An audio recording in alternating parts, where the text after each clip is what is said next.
పరమేశ్వరి సంపూర్ణ కరుణాకరణ ప్రసారంతో వైరాగ్య ప్రకరణలో ఉండేటువంటి విచారణాంశాలు రామచంద్ర ప్రభు వ్యక్తం చేస్తున్నారు.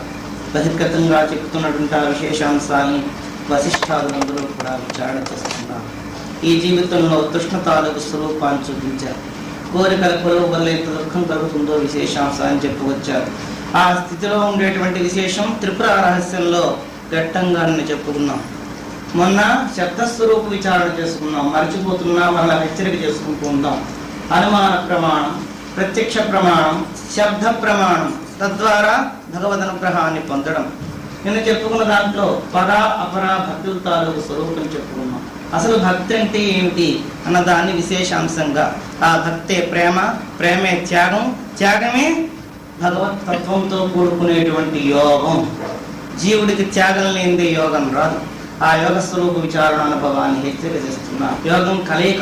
జీవుడు ఈశ్వరుడు కావాలి అంటే, నరుడు నారాయణుడు కావాలి అంటే, మానవుడు మాధవుడు కావాలి అంటే, జనుడు జనార్దనుడు కావాలి అంటే, పరమేశ్వర కరుణ పూర్ణంగా రావాలి అంటే త్యాగే నీకేన అమృతత్వమానసు నా కర్మ నా ప్రజయా. ప్రజల వల్ల ఏమి వచ్చేది కాదు, ధనం వల్ల వచ్చేది కాదు, దేని వల్ల రాదు, ఒక త్యాగం వల్ల వస్తుంది. ఏమిటి త్యాగం చేయాలి? ముందు బహిర్గతంగా దానాలని, ధర్మాలని, యజ్ఞాలని, తపస్సుల్ని చేస్తూ ఉండాలి. కొన్నాళ్ళు చేస్తూ చేస్తూ చేస్తూ ఉండగా దీని ఫలితంగా హృదయం విశాలమైన తర్వాత ఏ వస్తువుతో మనస్సు ముడిపడి ఉందో ఆ మనస్సును కూడా త్యాగం చేశారు. అప్పుడు పూర్ణ త్యాగం అవుతుంది. ఇలా అన్నామని మేము మనస్సు ముందే వదిలేసుకున్నామంటే అది చెప్తే వచ్చే మాటలు కావు. జన్మాంతర సంస్కారం పరంపరాక్రమ సాధన అని చెప్పుకొచ్చారు. చిరతర అభ్యాసం చేత రావాలి కానీ ఒక్కనాటితో వచ్చేది కాదు. ఈ భక్తిలో ఉండే పరాభక్తి తాలూకు స్వరూపం చెప్పుకొచ్చాం. భగవంతుని క్షణం కూడా విడిచిపెట్టకుండా ఉండేటువంటి మానవుడు ఎవరైతే ఉంటారో వారు మానవుడు కాదు, సాక్షాత్ పరమేశ్వరుడే. ఎందుకంటే క్షణకాలం కూడా వృధా పోలిపడు. అట్లా ఉండేటువంటి స్థితి నాకు వస్తుందా? తదా సంతరణే గృహీతయాం పునః పునః సాగితిహాలతాయంచ కస్యస్య ఆత్మభావన. సంసారం అనేటువంటి సాగరం తాలూకు కెరటాలు ఉవ్వెత్తుగా లేచి విరిగిపడిపోతున్నాయి. అట్లనే మోహంతో మా జీవితాలన్నీ కూడా భ్రష్టుపడిపోతున్నాయి. అట్లాంటి మోహం నుంచి తప్పించుకుని అద్వైత అనుభవం పొందడం ఎట్లా? అసలు నేను పొందగలుగుతానా అంటున్నా. అదే కాకుండా నిత్యం ఆగమాపైన ఎప్పటికప్పుడు ప్రమాదం. ఈ రోజు బాగుంది, రేపు తప్పకుండా దైవోపాసన చేస్తాను అని చెప్పడానికి ఒక గ్యారంటీ ఉన్నదా అంటున్నా. నిత్యం ప్రమాదంగా ఉండే జీవితంలో ప్రమాదం లేకుండా ఆనందాన్ని పొందడం ఎలాగా? ఈ జీవితం అంతా కూడా భ్రమ ప్రమాదాలతో కూడుకునుంది. ప్రమాదం లేకుండా బతికితే మాత్రం దైవాన్ని గుర్తించే విధానం ఎట్లా? భ్రమ. దేవుడు ఉన్నాడు అంటే లేడు, పూజ చేద్దాం వద్దు, యాత్రకు వెళ్దాం వద్దు, సినిమాకి పద. భ్రమ. ఒక వస్తువులో ఉండేటువంటి ముఖ్య స్థితిని గుర్తించదు, మరొక వస్తుత్వాన్ని గుర్తింపజేస్తుంది. పోనీ భ్రమలో ఉన్నాం, ప్రమాదం లేకుండా ఉంటుందా? ఎంతకాలం బతికినా చావు తప్పదు. జాతస్య హి ధ్రువో మృత్యుః. పుట్టడమే చావు కోసం అంటున్నారు రామచంద్రుడు. చావెందుకు? మరలా పుట్టడం కోసం. ఇట్లా చర్మణంగా జీవించే జీవితంలో సుఖమే ఉంది. దేహంతో కొడుకుని, ఇంద్రియాలతో కొడుకుని దుఃఖాన్ని అనుభవిస్తున్నాను నేను, కానీ చక్రవర్తి కుమారుడని నాకు మాత్రం ఆనందం, తృప్తి కలగటం లేదు. ఎందువలనో నాకు అర్థం కావటం లేదు. అంతేకాకుండా అన్నపానాదుల చేత పోషింపబడి ఈ దేహం దర్శకంగా ఉంటుందని ఎక్కడైనా గ్యారంటీ ఉందా? ఇది పడిపోకుండా ఉంటుందని ఎవరు చెప్పగలరు? కనుక అనేక రకమైన చాంచల్యాలతో కూడుకునే దీంట్లో దుఃఖమే కానీ ఆనందం నాకు కనబట్టలేదు. ఈ దేహం అనే వృక్షానికి బాహువులే శాఖలు అంటున్నారు. ఈ శాఖలకి భుజాలు, స్కంధాలుగా ఉన్నాయి. ఇవన్నీ తొరలుగా ఉన్నాయి. తొమ్మిదలు దీనికి కండ్లుగా ఉన్నాయట. అందువల్ల పువ్వుల మీద వాలేటువంటి తొమ్మిదలని కూడా కండ్లుగా ఉన్నాయి. ఆ తొరల్లో దూరుతూ ఉంటాయి. దీనికి కోరికలే ఫలాలు. ఈ కోరికలనే ఫలం సుఖం, దుఃఖం అనే 2 ఫలాలు ఉన్నాయి. ఆ సుఖ దుఃఖ ఫలాలతో 4 రసాలు ఉన్నాయి. ధర్మం, అర్థం, కామం, మోక్షం. ఈ రసాలతో ఈ చెట్టంతా కలకలలాడుతూ ఉంటుంది. దీనికి 10 విధ వాయువులు, 10 ఆకులుగా ఉన్నాయి అంటున్నారు. కోరికలన్నీ చిగుళ్ళుగా ఉన్నాయి. ఆ కోరికలు ఉపకోరికలుగా ఉన్నాయి, మొగ్గలుగా ఉన్నాయి. అట్లాంటి వాటితో కూడుకునే భ్రమ ప్రమాదాలతో ఉండే వృక్షం నుంచి ఎదురేయగలిగే శక్తి ఉన్నదా? దీని మీద 2 పక్షులు కూడా ఉన్నాయి. ఆ పక్షుల్లో ఒకటి ఈశ్వరుడు, మరొకటి జీవుడు. ఆ పక్షి తాలూకు స్వరూప ప్రతిబింబమే జీవుల్లో ప్రతిభాసిస్తున్నా నేను ఆ వస్తువులను గుర్తించలేక అజ్ఞానంలో ఉండే జీవరాశికి ఉద్ధరణ ఎట్లా జరుగుతుంది? అది కాకుండా దీనికి 9 తొర్రలు ఉన్నాయి అంటున్నారు. త్వరలతో కూడుకున్న ఈ తోలుతిత్తులో ఉశ్వాస నిశ్వాసాలు జరుగుతూ ఉంటే మనం పెట్టనుకుంటున్నాం, ఏ క్షణంలో ఆగిపోతుందో తెలియదు. ప్రమాదం తప్పకుండా వచ్చే తీరుతుంది. ఈ ఘటానికి ఏ రూపంలో వస్తుందో తెలియదు. జర్జరీభూతం దేహం. ఇవాళ రోగంగా రావచ్చు, రేపు తలపోటుగా రావచ్చు, 2 కాళ్ళు నొప్పులుగా రావచ్చు, అవతల పడిపోవచ్చు, కర్ర పట్టుకున్నా నడవలేని స్థితి రావచ్చు. ఇవన్నీ ఉన్నా సరే ఏ స్ట్రోక్ వచ్చి మంచంలో పడిపోవచ్చు క్షణక్షణం. ఏమండి, చిన్నవాళ్ళకి వస్తుందా పెద్దవాళ్ళకి వస్తుందా అంటే ఇదేమి పరిమితం లేదు. ఎవరి ప్రారంభం చెల్లిపోతే వారు రోగగ్రస్తులు కావాల్సిందే. అసలు దీని పేరే రోగ పంజరం. దేహం పేరు రోగ పంజరం. ఇందులో ఉన్నది మంచి సరుకు ఒకటి లేదు. అయితే మంచి సరుకు లేకపోతే తత్వస్వరూపమైన ఆత్మ ఎట్లా ఉన్నదండి ఇందులోని? మంచి చెడ్డలతో సంబంధం లేకుండా ప్రకాశించేది కనుకనే మహత్తు అన్నారు. మహాత్ములు మంచివాడిని చెడ్డవాడిని సమానంగానే చూస్తారు. మన దృష్టిలో అట్లా లేదు. అందుకనే మనం మహాత్ములు కూడా కావటం లేదు. మహద్వైభవం. మనం నీచంగా చూసే వస్తువుల్లో కూడా తాను ఎంతో ప్రకాశవంతంగా ఉన్నాడు. కుష్ఠరోగం చూసి కావలించుకుంటావా? మనం క్షయరోగి దగ్గరికి వెళ్ళి పడుకుంటావా? లేదు అడుపు తినేవాడు, మురికిగా ఉండేటువంటి గుడ్లు కట్టుకున్నవాడు, తిండికి తీర్థానికి లేనివాడు, కాలు కన్ను గుడ్డివాడు, వాడి దగ్గరికి వెళ్ళి మనం వాటేసుకుంటామా? నిజంగా వారిని కూడా వాటేసుకోగలిగితే నువ్వు పూర్ణ ప్రజ్ఞావంతుడివి. శారదామ్మాయి చెప్పినట్టు అందరూ అధికులను ప్రేమిస్తారు, గౌరవిస్తారు, ఆదరిస్తారు. గొప్పగా ఉన్న వాళ్ళని గొప్పవారు గౌరవించడంలో గొప్పతనం లేదు. లేని వాళ్ళలో, అడుపు తినేవాళ్ళలో, చారుల్లో, చోరుల్లో నువ్వు భగవతత్వాన్ని చూడగలిగితే అప్పుడు పూర్ణత్వ సిద్ధి. కుష్ఠరోగును కూడా నువ్వు సేవించగలిగితే యథార్థమైన పూజ చేసినట్టు. కానీ అక్కడ 4 పువ్వులు పడేసి అగరత్తి వెలిగించేసి అక్కడి నుంచి వెళ్ళిపోయి ఎవరిని చూస్తే అబ్బా చీ చీ చీ, ఎవరాచి ఎవరుంటే వస్తున్నది ఆ శక్తి? పరా పశ్యంతి మధ్యమ వైఖరి రూపకంగా ఉండేదేమిటి? ఏ జన్మాంతర సుకృతం చేతనో సౌందర్యమైన దేహం కలిగినంత మాత్రం చేతనే ప్రతిమా దేహాన్ని విమర్శించేంత అర్హత ఉన్నదా? ఏ దేహం ఇది అందమైన దేహంలో ఎట్లా ప్రకాశిస్తున్నాడో అనాకార దేహంలో కూడా అట్లా ప్రకాశిస్తున్నాడు. వారిని ఒక్కసారి తెలుసుకో. తెలుసుకుంటే అసలు నీచంగా చూసే దృష్టి ఒకటి ఉన్నదా? క్షేత్రజ్ఞాం విద్ధి సర్వక్షేత్రేషు భారత. సమస్త క్షేత్రాలలో కూడా ప్రకాశంగా ఉన్నాను, నాకు దిగులు లేదు. కుష్ఠరోగులను బాగానే ఉన్నాను, క్షయరోగులను బాగానే ఉన్నాను, అడుపు తినేవాళ్ళు నేనే ఉన్నాను, అందరూ వెక్కిన వాళ్ళు నేనే ఉన్నాను. నాకు ఆ తేడాలే ఉంటే ఈ జీవజాలం ఇట్లా ప్రకాశించదు. అంతేకాదు సరీసృప హీనయోగంలో పుట్టిన జీవరాశుల్లో కూడా నేనే ప్రకాశిస్తున్నా. నేను ప్రకాశింపబడకుండా ఉంటే ఆ వస్తువులు ప్రకాశించే స్థితి వాటికి లేదు. వాసనాద్వాసుదేవస్య వాసిదాంతి జగత్రయం. సమస్తమైన వస్తువుల్లో నేను ప్రకాశిస్తున్నాను కనుకని నా ప్రకాశం చేతనే మీకు ప్రకాశం కానీ లేకపోతే లేదని గీత ప్రమాణ వాక్యం. అయితే మనం అంత ప్రకాశాన్ని గుర్తించగలిగే ప్రజ్ఞ ఎందుకు లేదండి అంటే ఆ స్థితికి మనం ఎదగలేదేమో. రామచంద్రుడు చెప్పిన మాటల ప్రకారం నీవు ఎంత గొప్పవాడు అని తెలుసుకుంటే ఆ గొప్పతనం చేత అందరినీ ఆదరించగలుగుతావు. నీకే లేదు నడుస్తూ ఉంటే రామకృష్ణదేవుడు చెప్పినట్టు అన్ని తలుపులు మూసుకున్నాడు, కిటికీ తలుపులు కూడా వేసుకున్నాడు, లోపల తెరలు కూడా దట్టంగా వేసుకున్నాడు, లోపల కూర్చుని ఏడుస్తున్నాడు. ఏడుస్తూ ఉంటే ఒక ఏడు వినపడింది. వెళ్ళారు. ఎందుకు ఏడుస్తున్నావు? చీకటి. ఈ చీకట్లో నేను ఎట్లా బతకను? అసలు వెలుతురుందా? దుంపదేగా గుడ్డలన్నీ కట్టుకున్నావు, తలుపులు వేసుకున్నావు, వెలుతురు ఎందుకు లేదు? అంతా వెలుతురులోనే ఉంది. కాంతి ప్రశాంతితోనే కొడుకునుంది, కానీ నువ్వు చూడలేకపోతున్నావు. ఆ తెరలు తొలగించుకో, ఆ తలుపులు తీసుకో, ఆ గడియలన్నీ విప్పదిస్తే యథార్థమైన కాంతి ప్రసారం అవుతుంది. నీకు నీవే తలుపులు విడాయించుకుని అందులో కూర్చుని నడిస్తే ఎవరు రక్షిస్తారు? అలాగనే అహంకారం మమకారం అనే 2 తలుపులు అడ్డుపడిపోయినాయి. అట్లా అడ్డుపడిపోయిన దానికి భక్తి అంతర్గతమైపోయింది, అధోముఖంగా వెళ్ళిపోయింది. ఆ భక్తిని కప్పెట్టే అహంకార మమకార తలుపులు పడిపోయినాయి.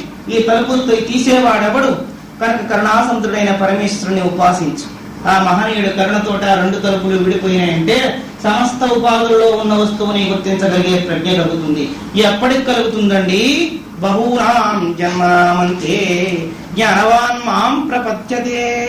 బహూనాం జన్మనామంతే, అనేక జన్మలు పరంపరాక్రమ సాధన చేత ప్రపత్తి, నన్ను ఎవరైతే నిరంతరం మర్చిపోకుండా ప్రపత్తి చేస్తూ ఉంటారో వారికి అదంబిత్వాది కళ్యాణ గుణాలు కలిగినప్పుడు ఏ వస్తువులో చూసినా నేనే ప్రత్యక్షమవుతాను.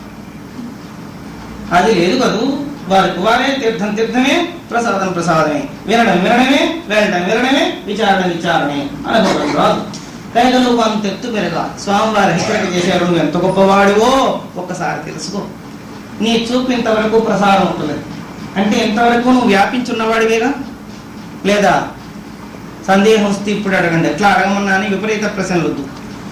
ఇక్కడ ఇంతమంది కనబడుతున్నారు మనకంటే స్త్రీలు కనబడుతున్నారు, పురుషులు కనబడుతున్నారు, ఇవన్నీ ఇన్స్ట్రుమెంట్స్ కనబడుతున్నాయి, ఇక్కడ మైక్ కనబడుతుంది, లైట్ ఫ్యాన్ అన్నీ కనబడుతున్నాయి అందరికీ లేదా ఇక్కడ వరకు. అయితే ఇదే కాకుండా ఇక్కడే కూర్చొని ఆకాశం గురించి భావించగలరా, భావించలేరా? భావిస్తాం. అప్పుడే ఇక్కడ ఉండి ఆకాశం వరకు మీరు వ్యాపించారు కదూ. ఇంతై అంతై అట్లంతై అహో మండలం దాటి వాముడు తాలూకు స్వరూపం మీరు అవ్వలేదు.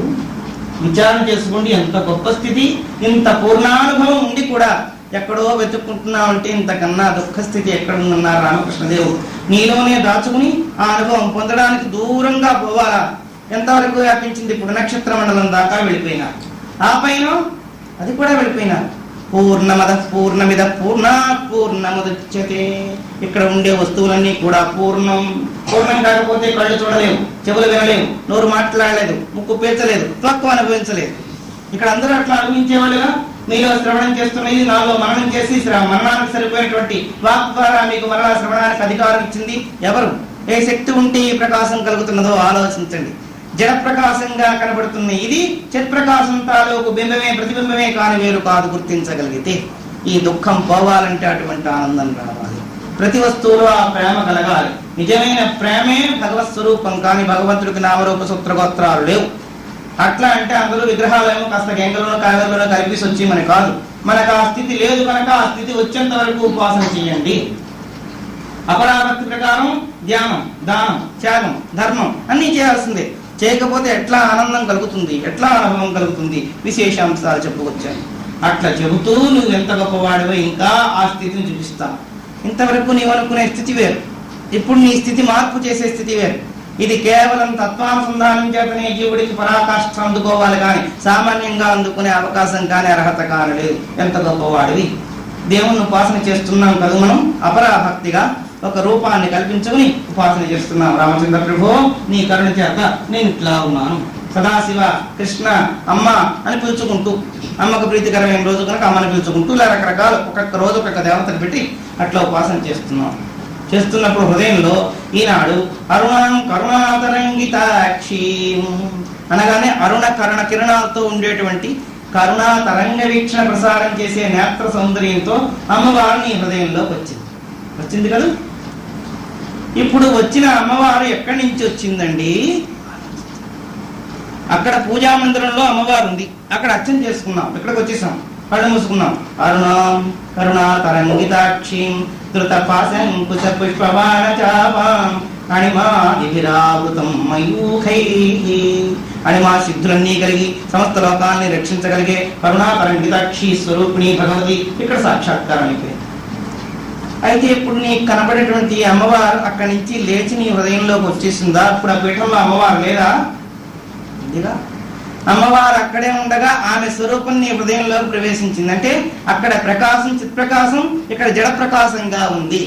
సరే, అమ్మవారు దాకా వద్దు. ఎప్పుడో 30 ఏళ్ల క్రితం పోయినారు మన తాతగారు. అమ్మవారు అంటే నిత్యం చూస్తున్నాం కనుక తాతగారు చిత్రపటం మాత్రమే మనకు తెలుసు, తాతగారే తెలియదు. ఇప్పుడు ఒకసారి భావించుకోండి, తాతగారు కనబడుతున్నారండి, కనబడుతున్నారు. అమ్మ బాబాయ్ పితామహ ప్రపితామహులు ఉండే బ్రహ్మలోకం దాకా నీవు వ్యాపించుకున్నావే, ఎంత అద్భుతం. తాతగారు కనబడుతున్నారా? అమ్మమ్మగా ఏం కనబడు. ఇట్లా కనబడేటువంటి వస్తువులు ఎక్కడి నుంచి ఉత్పత్తి అవుతున్నాయో ఒక్కసారి ఆలోచించండి. క్షేత్రం క్షేత్రజ్ఞుడు రెండూ ఒకటే అని విచారణ చేశారు. ఆ విచారణానుభవంలో పూర్ణ ప్రజ్ఞాస్థితి గురించి తెలుసుకున్నప్పుడు అవ్యయమై, అవ్యాకృతమై, పూర్ణమై, అద్వైతమై, అద్వైత పరిపూర్ణమై అంతటా వ్యాపించిన వస్తువుకి ఎక్కడ కించజ్ఞత్వం ఉంది? అనిర్వచనీయం. అనిర్వచనీయం అంటే చెప్పడానికి వీలు లేనటువంటిది, కానీ ఆనంద స్వరూపమై ఉన్నది. ఏమిటి అనిర్వచనీయం? ఆకాశం దాకా వెళ్ళిపోయినావు, నక్షత్ర మండలం దాకా వెళ్ళిపోయినావు, 20 ఏళ్ల క్రితంలోకి వెళ్ళిపోయినావు, 20 ఏళ్ల ముందుకు కూడా వెళ్ళిపోతావు, ఇంకా కావస్తే ఎక్కడికైనా వెళ్ళిపోతావు, అక్కడ ఆ వస్తువుని చూసి వచ్చేస్తావు. అవునా? ఇప్పుడు ఎక్కడికి వెళ్ళారండి మీరు? కదిలి ఇక్కడే ఉన్నాం కదా, కదిలేమా? ఇక్కడ వాళ్ళం ఇక్కడే ఉన్నాం, ఆలోచిస్తున్నాం. ఇంద్రమండలం, చంద్రమండలం, ఇనమండలం అన్ని మండలాలు కూడా చూసేస్తున్నాం. తాతగారు వచ్చారు, కనబడ్డారు, దర్శనం ఇచ్చారు. ఆహా, వాళ్ళ అదృష్టం అండి, మా తాతగారు మహాభాగవతత్వములు, వారి దర్శనం అయింది. తాతగారు వచ్చారు, దర్శనం చేసే ఉంటున్నావు. చూడబడే తాతగారు, చూసే వస్తువు నువ్వు. వేరుగా ఉండి చూశానంటున్నావు. అసలు తాతగారు ఎట్లా నీలో సృష్టి అయ్యారు చెప్పు. ఆ తాతగారు కూడా నువ్వే. క్షేత్రం క్షేత్రజ్ఞుడి కన్నా వేరు కాదు. క్షేత్రజ్ఞుడి తాలూకు ప్రకాశమే ఇన్ని రూపాలు ధరించి నీకు నామ రూప సూత్ర గోత్రాలతో భాషిస్తున్నది. కానీ ఆ నామరూప సూత్ర గోత్రాలకు అధికారమైన వస్తువు ఎవరు? నువ్వు. నువ్వు ఇప్పుడు మేనుగా కనబడుతున్నా ఈ మేను కూడా పూర్ణమా కాదా? బ్రహ్మవిత్ బ్రహ్మహేవ భవతి. ఎవరైతే బ్రహ్మ విచారణ యథార్థంగా చేస్తారో సద్గురు కరుణాకరణ రసప్రసారం చేత ఆ అనుభవాన్ని అనేక జన్మల చేత పుంజీభూతం చేసుకుని ఇందులో స్థిరపడతారో వారి దేహం కూడా బ్రహ్మమే. అబ్బా ఎంత విశేషం! ఇంతవరకు దేహం మలమూత్ర మాంసపు పంపనుకున్నావు కానీ అది బ్రహ్మమా? బ్రహ్మమే. విచారణ చేస్తున్నది బ్రహ్మం, వింటున్నది బ్రహ్మం. రే బ్రహ్మమయం సర్వం రే బ్రహ్మమయం కిం వచనీయం కిమవచనీయం కిం శ్రవణీయం కిమశ్రవణీయం రే బ్రహ్మమయం సర్వం రే బ్రహ్మమయం. చూస్తున్నది, వింటున్నది, తింటున్నది, అంటున్నది, రాస్తున్నది అంతా బ్రహ్మమే. కానీ బ్రహ్మం కాక మరి ఒకటి లేదు. విచారణ ఎంత పూర్ణుడయ్యో. ఇప్పుడు కుష్ఠరోగులు ఉన్నది, క్షయరోగులు ఉన్నది, వ్యాధి పీడితుగా కనబడుతున్నది. అభినయం చేస్తున్నాడు పరమేశ్వరుడు ఆయా పాత్రల్ని పోషించడం కోసం. ఏ పాత్ర ఇచ్చినా వారికి ఆనందమే. బంట్రోజు పోషిస్తే చిన్నతనం కానీ, కలెక్టర్ పోషిస్తే గొప్పతనం కానీ వారికి లేదు. అవి రెండు ఉంటే వారు మన పక్కనే. అంచేతను పొంగడం లేదు, అధికార తారతమ్యం లేదు, అర్హతలు లేవు. అన్ని వస్తువుల్లో తానే ప్రకాశిస్తున్నాడు. ఇంతవరకు ఉన్న విచారణ ద్వారా మనకు మనం ఆలోచన చేసుకుంటే అనిర్వచనీయం. మన కృష్ణచంద్రుడు తాలూకు లీలా వైభవం కనబడుతుంది దశమస్కంధంలో. ఆ దశమస్కంధంలో మట్టి తిన్నాలేదా కృష్ణ అని యశోద పట్టుకుని మన్నెందుకు మరి సరస పదార్థములు లేవే, వెన్నుంది, పాలుంది, మేకడుంది, ఇంకా ఎన్నో పదార్థాలుంటే మన్నెందుకు తిన్నావురా? మన్నేటికి భక్షించదవన్నా నీకు ఇంతకన్నా మంచి పదార్థం లేదా అని చేయబట్టుకుని చరణాపాద తెచ్చింది కొట్టడం కోసం. కొడుతుంది కొడితే కొట్టావు కానీ ముందు నా మాట విను. నన్ను కొట్టించడం కోసం వీళ్ళు చాలా కాలం పట్టి ప్లాన్ వేస్తున్నాం. ఎప్పటికప్పుడు ఏమీ దొరకటం లేదు. ఇవాళ మన్ను తిన్నానని చెప్పి వాళ్ళు చెప్తే నీ కన్న కొడుకు మాట కన్నా పక్కవాళ్ళ మాట నీకు పెట్టే కొడదాం అనుకుని వస్తున్నావే. అయితే చెప్తాను, నిజంగా నేను మన్ను తిన్నానో లేదో మదీయక్కణమాస్వాదంబు చేసి ఆపై తప్పైన దండింపవే. నా ముఖాన్ని వాసన చూడు, అది మట్టి కంపు కొడితే కొట్టు, లేకపోతే చూసుకుని పని ఏం చేస్తాను. పాపం మరిదంటే కుమారునికి ముగువ తల్లి ఇట్లని అంటారు పోతనగా. పాపం పిచ్చి తల్లి, బంగారు తల్లి, అది నెరజా అంటాం. బాలరూపంలో ఉన్న నెరదంట. అట్లాంటి నెరజాన గనక అమ్మవారిని మోసం చేసి నన్నోరు వాసన చూడు అంది. ఏది చూపించు. ఇంత నోట్లో కలయో వైష్ణవ మాయయో ఇతర సంకల్పమో సత్యము పరస్పరము యశోదంకనో బాలకుడింత ఈతని ముఖస్తంభయ్యాండంబు ప్రజ్వరిల్లుటకు ఏమి హేతువో చింతింపగా ఆశ్చర్యం. అహో అద్భుతం! ఎక్కడ ఎప్పుడు కనబడి చిత్రం కనబడుతున్నది. పిల్లవాడు చూస్తే చిన్నవాడు, నోరు అంతకన్నా చిన్నది. ఆ నోట్లో అతల వితల సుతల తలాతల సాతల మధ్య పాతాళ భూలోక పూర్లోక సౌరలోక మహాలోక తపోలోక జనలోక సత్యలోకాలే కాకుండా భూలోకంతో కొడుకుని మాలోకం కూడా కనబడుతున్నది.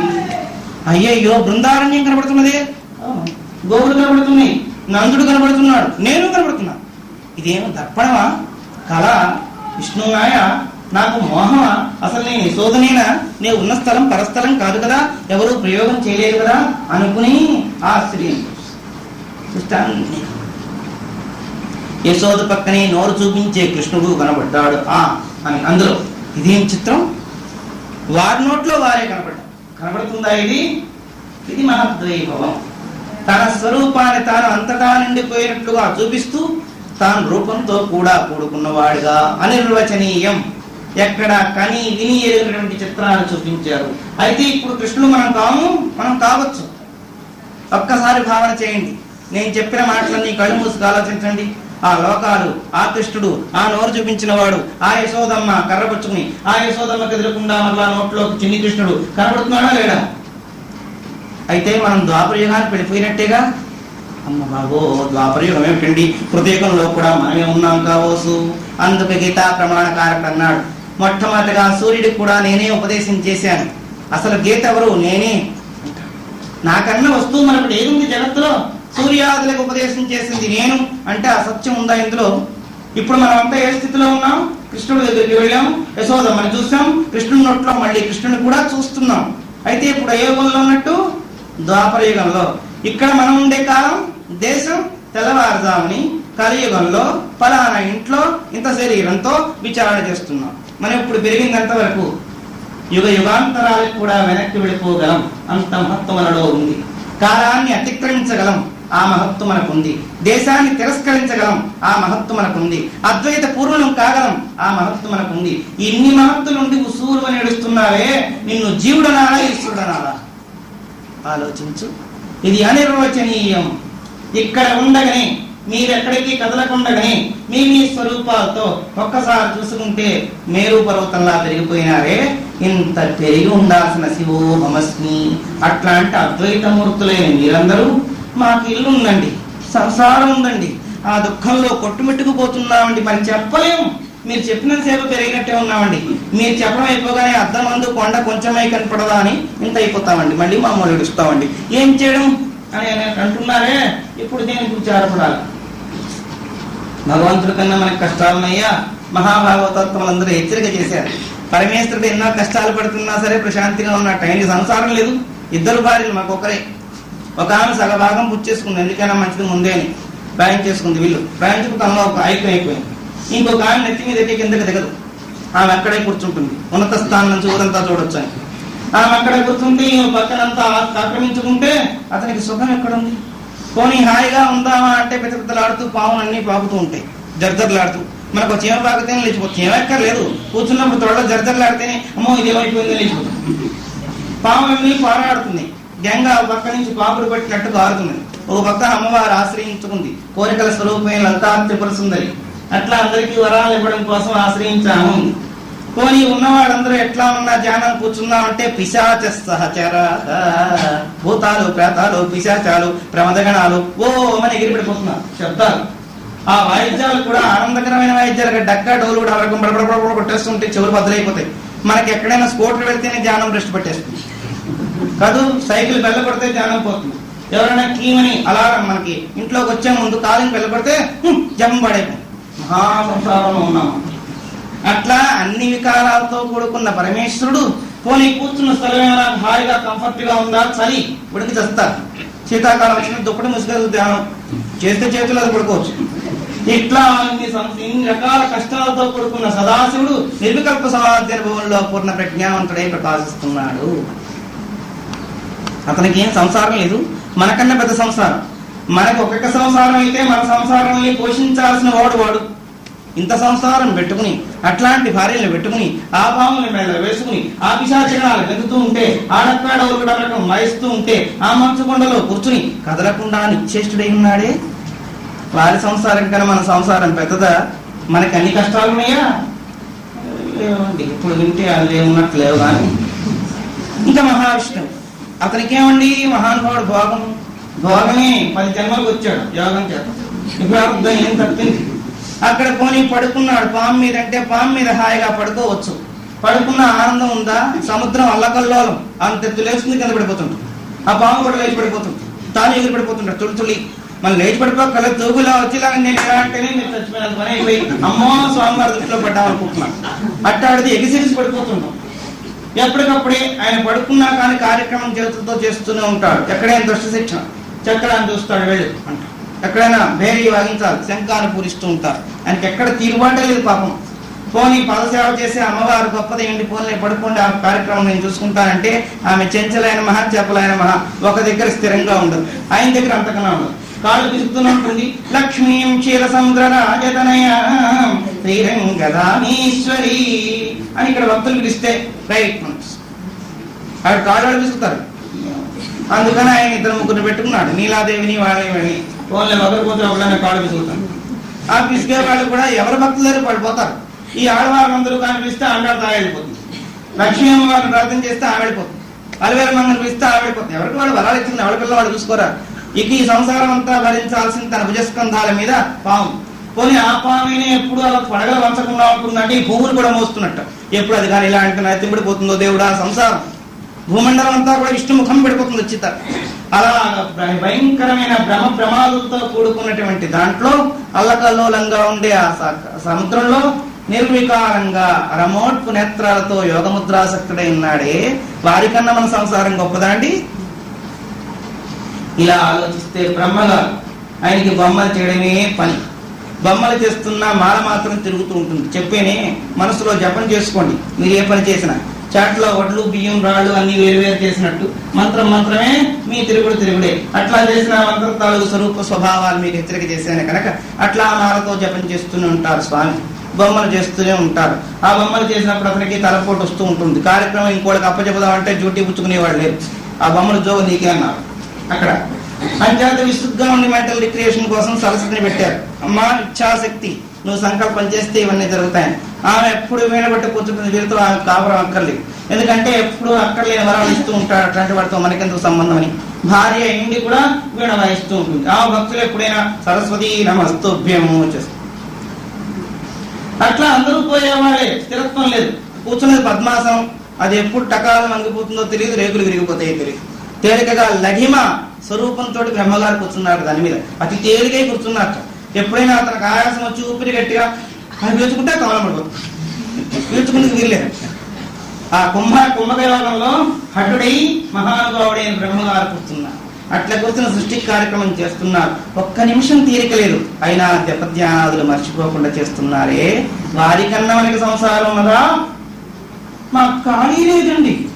నేను చెప్పాను కదా, అక్కడికి వెళ్తే వాళ్ళు కూడా ఖాళీ లేదండి మీరు ఏడంటారు. మాకు వైకుంఠం కార్తీక మాసం దీపం పెట్టాం, వైకుంఠం వెళ్ళిపోతాము. గంటలు మన వాకిట్లో వచ్చాము, పోయిన తర్వాత మనమే వెళ్ళిపోతాం. మాకు వస్తాం అన్నీ అయిపోయింది, మనం వెళ్ళిపోతాం. చేసిన దానికి ఆయా ఫలితాలను ఇస్తూ వస్తారు. కొన్ని సోపాన పరంపరలుగా దాటితే కానీ అద్వైతానుభవం రాదు. ఇప్పుడు మీ స్థితి పూర్ణమైపోయిందా లేదా? ఇద పూర్ణం. ఈ కనబడేదంతా పూర్ణం, కనబడకుండా ఉండేది కూడా పూర్ణమే. అది కూడా పూర్ణమైందా లేదా?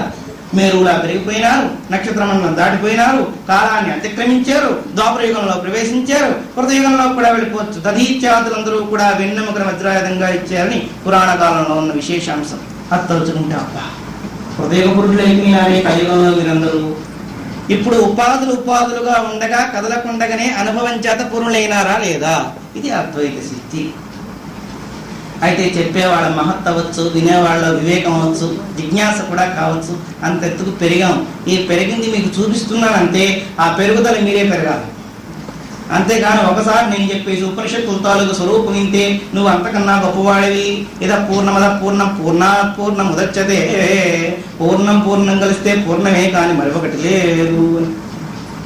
ప్లస్ మైనస్ ఏం చేసినా 0 నుంచి పోతుందేంటి? 0 కల్పిస్తాం, ఎంత అయిపోతుందండి? 0 తీసేసాం, 0 భాగించేసాం, టోటల్ 0, బిగ్ 0 కదా. అట్లా ఉండేటువంటి దాంట్లో ఇది పూర్ణం. 0 అనుకోకుండా శూన్యం పూర్ణం.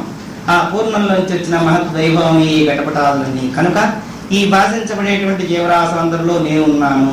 వాసన వాసుదేవస్య వాసికాంతి జగత్ప్రియం. వాసుడు నివసించి ఉన్నవాడు. ఈ దేహాదుల్లో వాడుండబట్టి ఇంత కళగా ఇన్ని గంటలు వేస్తూ ఎగురుతూ తూలుతూ చెప్పుకుంటున్నావు. కానీ వాడు లేకపోతే ఏమీ లేదు, కప్పడానికి కాల్చడానికి. దేవుడు దివ్యతీతి దేహ, తాను స్వయంగా ప్రకాశిస్తూ తన్ని ఆశ్రయించిన వస్తువును ప్రకాశింపజేస్తాడు. దీపపు కాంతిలో చీకటి ఎక్కడైనా కనబడుతున్నదా? అసలు లేదు. చీకటి ఉందండి అంటే నీ కళ్ళకి ఏదో రోగం. దీపాలు వెలిగిన తర్వాత కూడా చీకటి ఉందంటే ఇది రోగ లక్షణం. అంతేకాని రోగం లేకపోతే చీకటి ఎందుకు కనబడుతుంది? అట్లా అజ్ఞానపు పొరలు వేసుకుని ఉన్నాను కనుక బట్టబయలుగా కనబడే బ్రహ్మ విచారణ అనుభవాన్ని పొందలేకపోతున్నాం. పొందగలిగి ఉండే ఉపాధికి వచ్చి కూడా ఈ అనుభవం పొందకపోతే దీనివల్ల సుఖమేమి? రామచంద్రుడు ఏడుస్తున్నాడు. 15 ఏళ్ళు వృధాగా గడిచిపోయింది. నా ఈ విచారణే తెలియకుండా పోయింది. ఈ ఉపాధి కన్నా ఉత్తమ ఉపాధి మరి వస్తుందని కూడా గ్యారంటీ లేదు. ఇంత ఉత్తమ ఉపాధికి వచ్చి కూడా భగవతత్వాన్ని బ్రహ్మ విచారణని చేయలేకపోయినానే, దీనివల్ల నాకు శుభమేమి? ఈ జీవవృక్షం నుంచి ఎట్లా దాటుతాను? ఈ దేహ వృక్షానికి కాంతి ఉంది, చీకటి ఉంది, 2 ఛాయలు. కాంతిని గుర్తించినప్పుడు నీడలేదు, నీడని చూస్తున్నంత వరకు కాంతి లేదు. ఇట్లా దుఃఖభూయిష్టమైన జీవితం గడుపుతున్నాను. పజికుడు గాని ప్రయాణం చేసి విశ్రామ స్థానం చేరుకుందామని ఎంతో వృతులుగుతున్నట్టు అసలు శాంతిధామం ఒకటి ఉందా? ఈ మానవుల మనుగడలో శాంతి పొందే స్థితి ఒకటి ఉందా? ఆ స్థితిని అందరూ చేరుకోవచ్చా? చేరుకోవడానికి ఏ అర్హతలు ఉండాలి చెప్పండి, చెప్తే ఎట్లా పాటిస్తాం? అంతేకాదు, ఈ దేహలత ఎప్పుడూ కూడా కృషించిపోతుంది, పెరుగుతుంది, నశించిపోతుంది. పడిపోయే లోపుగానే పరమార్థ విచారణ పూర్ణం చేసుకోవాలి. అటువంటి వాడు గొప్పవాడు కానీ తగ్గిమా వాడు గొప్పవాడు కారంటున్నారు. అట్లా పరమార్థ విచారణలో బాల్యావస్థ నుంచి వచ్చిన వారు పూర్ణస్వరూపులు. భక్తి జ్ఞాన వైరాగ్య తత్వ ప్రబోధనతో బాల్యం నుంచి అనుభవానందం పొందగలిగిన వారు ధన్యుడు కదా. సాయంత్రం వస్తారు సభాముఖంలోకి మహనీయులైన ప్రహ్లాదుడు. నిత్య ఆహ్లాద స్వరూపుడు, ఆనందమే కానీ ఏడుపు లేదు అక్కడ. మనకి నిత్యం ఏడుపే కానీ ఆనందం లేదు. మన స్వరూపం ఇది, నిత్య విషాద స్వరూపులం మనం, నిత్య ఆహ్లాద స్వరూపులు వారు. అట్లా ఆధ్యాత్మిక ఆనందం చేత పూర్ణ ప్రజ్ఞావంతులైన వారికి తగ్గి దుఃఖం ఎట్లా పోతుంది? మాంసాయాస్తి వలే శరీర పటహే దృఢే మార్జారవదంతాది తిష్టాం యత్రాగతధ్వనో. చినిగిపోయి డొల్లపడిపోయి ధ్వని లేకుండా ఉండే డోల్లో పిల్లి కాని పడుకున్నట్టుగా ఉంది నా మనస్సు. ఈ శరీరేంద్రియాలని కూడా ఒక డోలు. దీంట్లో విచారణ చేసే వివేకం ఏమీ లేదు. ఎంతసేపు కూడా లౌకిక విచారణ తప్పిస్తే పారమార్థిక పనికి రాదు. మీరేం తెలియని వాళ్ళ, తెలివి తక్కువ వాళ్ళ? తెలివి ఉంటేనండి ప్రకాశిస్తా ఉంటున్నారు. తెలివి ఉంది, అయితే ఆ తెలివి భగవంతుడికి పనికొచ్చే తెలివి మాత్రం కాదు, అది అపరాభక్తికి పనికొచ్చే తెలివి కాదు. అట్లా ఇంద్రియాలతో కొడుకుని ఈ డోరు లాంటి దాంట్లో జీవుడు పిల్లిలా ముడుచుకు పడుకున్నాడు. వీడిని ఉత్తిష్ట ప్రాప్తి ఎవరిని ఊరిన బాధదే. ఎవరైనా మహానుభావులు వచ్చి ఆ పిల్లిని మేలుకొల్పి అవతలకి నెట్టి డోలు బాగు చేస్తే అది మారుమోగుతుంది. కానీ డోలు బాగు చేసేవారు ఎవరు? కిం కర్తవ్యం? ఇప్పుడు ఏం చేయము? ఈ డోలు బాగుపడుతుందా అంటే మహనీయులు చెప్తే అసలు ఆ డోలు కూడా బ్రహ్మమే. బ్రహ్మం కన్నా వేరుందా? క్షేత్రజ్ఞుడు, క్షేత్రం కూడా. ఇప్పుడు శరీరం వచ్చింది, ఎక్కడి నుంచి వచ్చింది అంటే మా అమ్మ గడుపు నుంచి వచ్చింది అంటున్నావు. సరే, తాతగారిని సృష్టించావు, వారు ఎక్కడి నుంచి వచ్చారు? ఏ గడుపు నుంచి? అబ్బే లేదండి, నాలోంచి వచ్చారు. అయితే నీ గడుపు నుంచి మీ తాతగారు వచ్చారా? లేదా? అంటే సంకల్ప మాత్రం చేత సంభవించే ఈ దేహాలు కానీ తల్లి తండ్రి కలయిక వలనే సంభవించే మట్టుకైతే గొడ్డు వాళ్ళు ఎందుకున్నారు? అంచేత అనేక జన్మల వాసనావాసితంగా ఆ జీవుడు పురాకృత సుకృతం చేత ఆయా తల్లిదండ్రుల గర్భాల్లో పడతాడు. అక్కడికి వచ్చి అవ్యాహృతంగా ఈ మాంస గోళాలుగా కనబడుతున్నారు. కానీ విచారణ చేస్తే మాంస గోళం కూడా క్షేత్రజ్ఞుడి కన్నా వేరు కాదు. సూర్యుడి కన్నా సూర్యకిరణాలు ఎట్లా వేరు కావు, చంద్రుడి కన్నా చంద్రకిరణాలు ఎట్లా వేరు కావు, బెల్లం కన్నా తీపి ఎట్లా వేరు కాదు, కారం కన్నా మిరపకాయ కన్నా కారం ఎట్లా వేరు కాదు. దేహం దేహి రెండు ఒకటి. అదేంటండి మన దేహి వేరు దేహం వేరు అన్నారు. అప్పటికి అది ఆ స్థానం, పూర్ణ స్థానం. ఇది పూర్ణ బోధ, దీనికి తిరుగులేదు. ఎక్కడికి పోండి, ఏ మహనీయులు అడగండి, ఏ పీఠాధిపతులను ఆశ్రయించండి, ఏ అద్వైత గ్రంథాలు చేపట్టండి, ఇంతకన్నా పూర్ణమైన బోధ లేదు. ఉపనిషత్ ప్రస్థానత్రయ భాష్యాల అంతర్గత అనుభవాన్ని ఈనాడు యథాతథంగా చెప్పుకున్నాం. అయితే ఇది మీకు నిలబడద్దు. అది బంగారు పాత్ర అయితే పులిపాలు నిలబడతాయి, మామూలు పాత్రలు అయితే చిల్లు చేసు కింద గడిపోతాయి. అంత పవర్. అట్లా నీ పూర్ణ బోధని చేసినా మన బాధలతోటి బోధలని స్మాష్. అట్లా కాకుండా ఉండాలంటే నిరంతర విచారణ చేయి. ఆ విచారణ అనుభవం చేత చిల్లు పడిపోయిన డోర్లో పడుకున్న పిల్లిలా నన్ను ఉద్ధరించేవారు ఎవరున్నారు? ఎంత ఏడుస్తున్నాడు చూడండి. విచారం అక్కడ కలగాలి, మనస్సులోంచి కలగాలి. కానీ బహిర్గతానికి షోకేసులో ఏం చేస్తామండి, మాకు అలాగే ఉంది మీ వేదాంతం విన్న తర్వాత, మేము ఎలా ఉద్ధరింపబడతామండి అంటే ఈ మార్గం చూపించారు పెద్దలు కనుక ఆ బాటలో ఉండి మీరు ఎట్లా అయిపోయినారో అట్లా మాకు అయిపోవాలందండి. సాధన చేయండి, క్రమ పరంపరా సాధన చేత అవుతారు. అవరని ఏం చెప్పటం. పురాణాల్లో ఇంకో దాంట్లో చెప్పినట్టు నీ ముఖ్య ఎక్కడంటే చుట్టూ తిరిగి చూపించదు ఉపనిషత్తు. యథాతథంగా చెప్తుంది. నీ అనుభవం ఇది, నీ స్థితి ఇది, ఇప్పుడు నీ పరిస్థితి ఇట్లా ఉంది, ఇట్లాంటి పరిస్థితుల నుంచి పైకి వెళ్ళిపోవచ్చు, వెళ్ళిపోయే ప్రయత్నం చేయలేనండి. అయితే నీ ప్రార్థన ఎవరు రక్షించేవారు లేరు. సంసారణ్య సంరూఢో విలసచ్చిట్టమక్కట చింతా మంజరీతాకారో దీర్ఘ దుఃఖ గణికాక్షత కృష్ణా భుజంగమీహే కోపకాకృతకృతాలయ స్మిత పుష్ణోద్గమాన్ శ్రీమాన్ శుభా శుభ మహాబలా సుస్కందాలపుతాజాలో హస్తాస్తవక సుందర పవన స్పందిత శేష స్వాంగాభయ పల్లవా సర్వేంద్రియాకా గాధార సుజనాస్తంభ ఉన్నత శరఛాయాయుక్త కామపాంధ నిషేవిత మూర్ధ సంజనిత దీర్ఘ శిరోరుహ తృణావలి అహంకార కృతా కృత్వాం ఓలయాకాశుశురోదరాక విచ్ఛిన్న వాసనాజాల మార్గతాళా వ్యాహృతా వ్యాయామం విరసత్ కాయా ప్లక్షోయం నసుఖాయమే నసుఖాయమే సుఖం నా లేదు. ఎందుకు లేదండి సుఖం? బాగానే ఉన్నారు, కూర్చొని శుభ్రంగా కళ్ళకు కనబడుతున్నారు, అందరూ అలంకారంగానే వచ్చారు అమ్మవారు. సుఖం లేదు. అయ్యో సుఖ దుఃఖాలు పైకి కనబడతాయా బాబు? అట్లా వస్తున్నాం తిరుగుతున్నాం కానీ మనసు అంతా గొప్ప ఆందోళనగా ఉంటుంది ఎప్పుడు. అదేంటో ఏ డాక్టరు కూడా కనిపెట్టలేకపోయినా అంటే అది డాక్టర్లు కనిపెట్టేవి కావు. డాక్టర్ల ద్వారా చెప్పబడింది. వారు ఒక పరిమితమైన శాస్త్రజ్ఞానం కలిగి ఉంటారు కనుక ఆ పరిమిత శాస్త్రంలో వ్యాపృతమైన రోగాలకు మాత్రమే వారు మందు ఇవ్వగలరు. కానీ అపరిమితమైనటువంటి ఆది వ్యాధులతో కూడుకుని ఈ దేహధర్మాన్ని గుర్తించే ప్రజ్ఞ వారికి లేదు. సైన్స్ అంతవరకు వెళ్ళింది, చంద్రమండలం, ఆ పై మండలాలు కూడా మన ఋషులు గుర్తించారు. వీరి ప్రజ్ఞ ముందు వారి ప్రజ్ఞ ఏమైనా పనికొచ్చిందా? అంచేత వారికి ఒక పరిమిత జ్ఞానం, ఆ పరిమిత జ్ఞానంలో వారికి ఉన్నటువంటి జ్ఞానానికి లోపం లేకుండా అందరినీ రక్షించగలరు. కానీ ఈ జ్ఞాన విచారణ చేసి వారిని రక్షించాలని అది వారికి తెలియదు. ఈ సంసారం అనే పెద్ద కారణం ఉంది. అందులో చింతలనే మొగ్గలతోటి, దుఃఖాలనే గణిక పురుగులతోటి దేహం అంతా జీర్ణ వృక్షం అయిపోయింది. గణం అని చెప్పి మీకు చెప్పాను. గణం అనే పురుగు ఉంటుంది, అది కాళ్ళతో త్వరలు చేసుకుంటూ ముందుకు వెళ్ళిపోతుంది, ఆ మట్టంతా పైకి తోడేసుకుంటుంది. అట్లాగా కాలస్వరూపం మృత్యు గణక పురుగు అయిపోయి ఈ చెట్టును తొలిచేస్తున్నది. ఇవాళ అయిపోయింది, రేపు అయిపోతుంది, ఎల్లుండి అయిపోయింది. అయిపోయిన కాలం మీరు తీసుకురాగలరా? లేదండి నిన్న ఒకసారి వాడు తీసుకురండి. నిన్న ఇవాళ తీసుకురావా? అయ్యో మీకేదో షాక్ కొట్టినట్టుంది. నిన్న వద్దు, 6 గంటలను ఇప్పుడు తీసుకురండి. ఏమండి అమ్మగారు అనేక స్తోత్రాలు చేస్తాం, చతుర్భుజే చంద్రగడా అవతంతే తల్లి, 6 గంటలు ఇప్పుడు తీసుకురా. రమ్మంటే వస్తుందా? లేదు. పోనీ ఒక 1/2 గంట ముందు మళ్ళీ వెనక్కి జరపండి. పోనీ అలా కాదు, మేము ఎలాగా వెనక్కాలని ముందుకు తీసుకురావాలి, ముందుకు అలా వెనక్కి లాగుతాం. భవిష్యత్తును ఒక్కసారి అడగండి, ఏమండి 1 గంట ముందు మీరు వస్తారా? గంట వెనక్కి వెళ్తారా? ఇట్లా వర్తమానం భూతకాలంలో కలిసి లయించిపోతున్నది. భవిష్యత్తు మరల వర్తమానమై భూతంలోకి చేరిపోతున్నది. ఇది మన పరిస్థితి. క్షణ క్షణం, దినం దినం గడిచిపోయి వెళ్ళిపోయే కాలగర్భంలో నీ ఆయుర్భాగ్యం గురించి ఎప్పుడైనా ఆలోచించావా?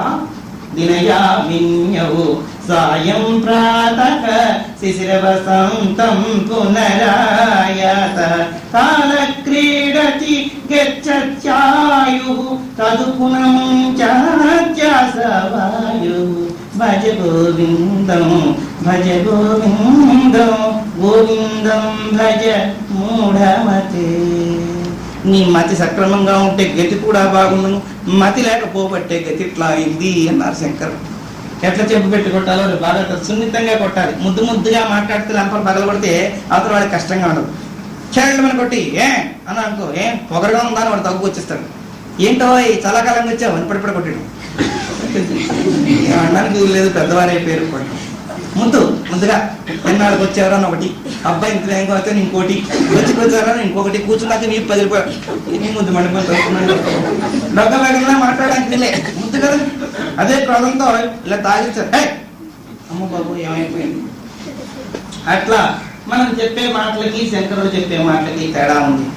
తదిహ ప్రాతః ఓ ఆత్మ సోదరా అని దాన్ని కొంచెం మార్పు చేస్తే తదిహ భ్రాంతః భ్రాంతిలో ఉన్న ఓ మూర్ఖుడా అని హెచ్చరిక చేశారు. మామూలు కాదు, చరణా కూడా చెళ్ళమని జడిపిస్తే ఉత్తిష్ట ప్రాప్యవరణ ఉన్న బాధతే. ఇంకా మొద్దులా నిద్రపోడానక ఈ దేహ పంజరంలోకి వచ్చావు. ఆ పని చేద్దామంటే పందిగా పోవచ్చుగా, కుక్కగా పోవచ్చుగా, చీమగా, దోమగా, నల్లిగా, పేనిగా సరీసృపాదుల్లోకి పోవచ్చుగా. అట్లా హాయిగా పడుకుని ఇంకా కావాలంటే అప్పుడు రా.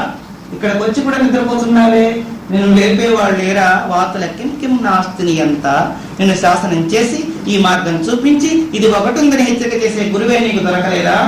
దొరకలేదండి. దొరకపోవడం లేదు, దొరుకుతారో దొరకరో అన్న ప్రయత్నం నీకు లేదు.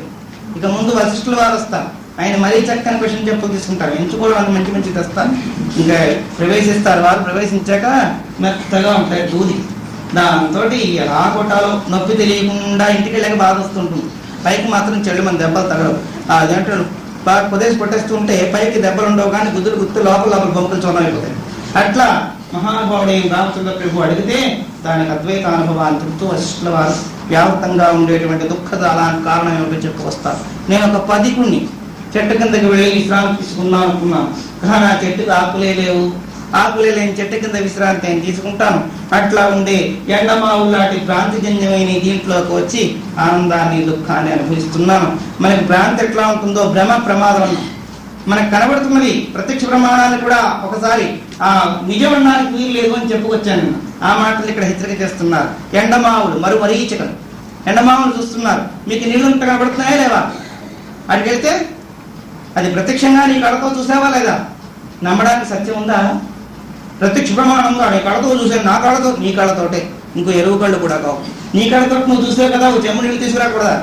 అదేనండి, అది ఇంత భ్రాంతి ఉంది. మన కళ్ళతో మనం చూసి, మన చెవులతో మనం విని, మనకు మనం విచారణ చేసుకున్నా కప్పెట్టేసే మహామాయ ఉంది. ఆ మాయ నుంచి తప్పించుకోవాలంటే సామాన్యం కాదు. తృష్ణనే పాము ఉంది, రోషం అనే ఉచ్చికాలు ఉన్నాయి, అనేక దప్ప అహంకారాలతో కూడుకుని ఎన్ని ఉన్నాయో చెప్పడానికి వీల్లేదు. ఎక్కడున్నాయండి ఇవన్నీ? దేహ కుహరంలో, ఈ దేహ పంజరంలో అవన్నీ నివాసం. పాపం పెద్ద చెట్టు ఉంటే త్వరలో కానీ గూళ్ళు పెట్టుకున్న పక్షుల్లాగా రోగాలు, భోగాలు, యోగాలు అన్నీ కూడా ఈ పంజరంలోనే ఉన్నాయి. అయితే ఈ చెట్టు సంగతి మనకు తెలియదు. మనం మనిషి అనుకుంటున్నాం, చెట్టు అనుకోలే. ఇప్పుడు కదా వీరు చెట్టుని నువ్వు మొద్దని, నువ్వు జంతువు అని, నువ్వు పశువు కన్నా హీనమని చెప్తూ ఉంటే ఓహో నిజం కావాల్సి అనుకుంటున్నాం. కానీ అంతకుముందు ఉత్తమోత్తమ జన్మ ఎవరండి? ఏదో శంకరాచార్య కొటేషన్ ఒకటి పెట్టుకోవడం, జంతువునాం నరజన్మ దుర్లభం అన్నారు కదండి. చేత మేము చాలా గొప్పవాళ్ళం. ఇందులో గొప్పవాడు అనుకోవడంలో గొప్పవాళ్ళం, కానీ ఉన్నత విషయం విచారించడంలో గొప్పవాళ్ళం కాదు. భోంచేయడంలో గొప్పవాళ్ళం, నిద్రపోవడంలో గొప్పవాళ్ళం, కంచానికి మంచానికి లింగి వేసుకుని అట్లా బతకమంటే బతకడంలో గొప్పవాళ్ళం. అద్వైత అనుభవ సిద్ధి వచ్చిందా? మాకు అక్కర్లేదు. అసలు విషయం ఏమిటో తెలుసుకున్నావా? అది అక్కర్లేదండి. నీవెవరో గుర్తించావా? అది తెలుసుకుంటే దుఃఖం వచ్చేస్తుందని మానేశానండి. అంచేత నీకు మరి సినిమాల షికారులు, ఊరేగింపులు పోవు. అవన్నీ తెలుసుకుంటే ముందుగా మోక్షాన్ని కలిపి అక్కడేం చేసేయాలండి? అందుకని ఇక్కడే ఉండిపోతాం. మంచిదే. సంస్కారం లేకపోతే మోక్ష స్వరూప విచారణే దొరకదు. మోక్షం అంటే ఏమిటో అక్కడ పోవాలి కావచ్చు భగవంతుడి దగ్గరికి. ఇక్కడ మనం మన నరలోకంలో ఎన్నెన్నో ఉన్నాయి, ఇంకా ఏర్పాటు చేసుకుంటున్నాం. ఇవన్నీ మానేసి ముందుగా వెళ్ళిపోయి ఏం చేస్తామని, ముందుగా వెళితే అక్కడ ఉండేటువంటి సుఖాలు ఇక్కడ సుఖాల కన్నా కోటి గుణితం అని ఆశ చూపించే పురాణాలు. అక్కడికి వెళ్ళాలంటే ఇంకా బాగుంటాయండి. ఆ ఆశ వల్ల పోదామనుకుని పుణ్యం చేస్తున్నారు. కానీ నిజంగా విచారణ చేస్తే నిత్యానంద స్వరూపమైన వస్తువుని చేరుకుంటే నీకు దుఃఖం ఉన్నదా? ఇక్కడ నువ్వు కల్పించుకున్న వస్తువుల్లో కొంత సుఖం ఉన్నా కొంత దుఃఖం ఉంది. దుఃఖ మిశ్రిత సుఖమే కాని పూర్ణ ఆనందం పొందగలుగుతున్నావా? కనుక హెచ్చరిక చేస్తున్నాను. ఈ చెట్టు చుట్టూ ఆవృతంగా ఉండే తృణాదులే ఈ తల వెంట్రుకలు, గడ్డి పరకలు మొలుస్తాయి. అట్లా ఈ చెట్టుకి ఈ తల వెంట్రుకలు ఇవన్నీ గడ్డి పరకల మాదిరి చుట్టూ ఆవృతంగా ఉన్నాయి. ఈ దుఃఖ పంజరం నుంచి ఎట్లా రాను ప్రభు అంటున్నా. కళేబరమహంకార గృహస్థస్య మహాపురాం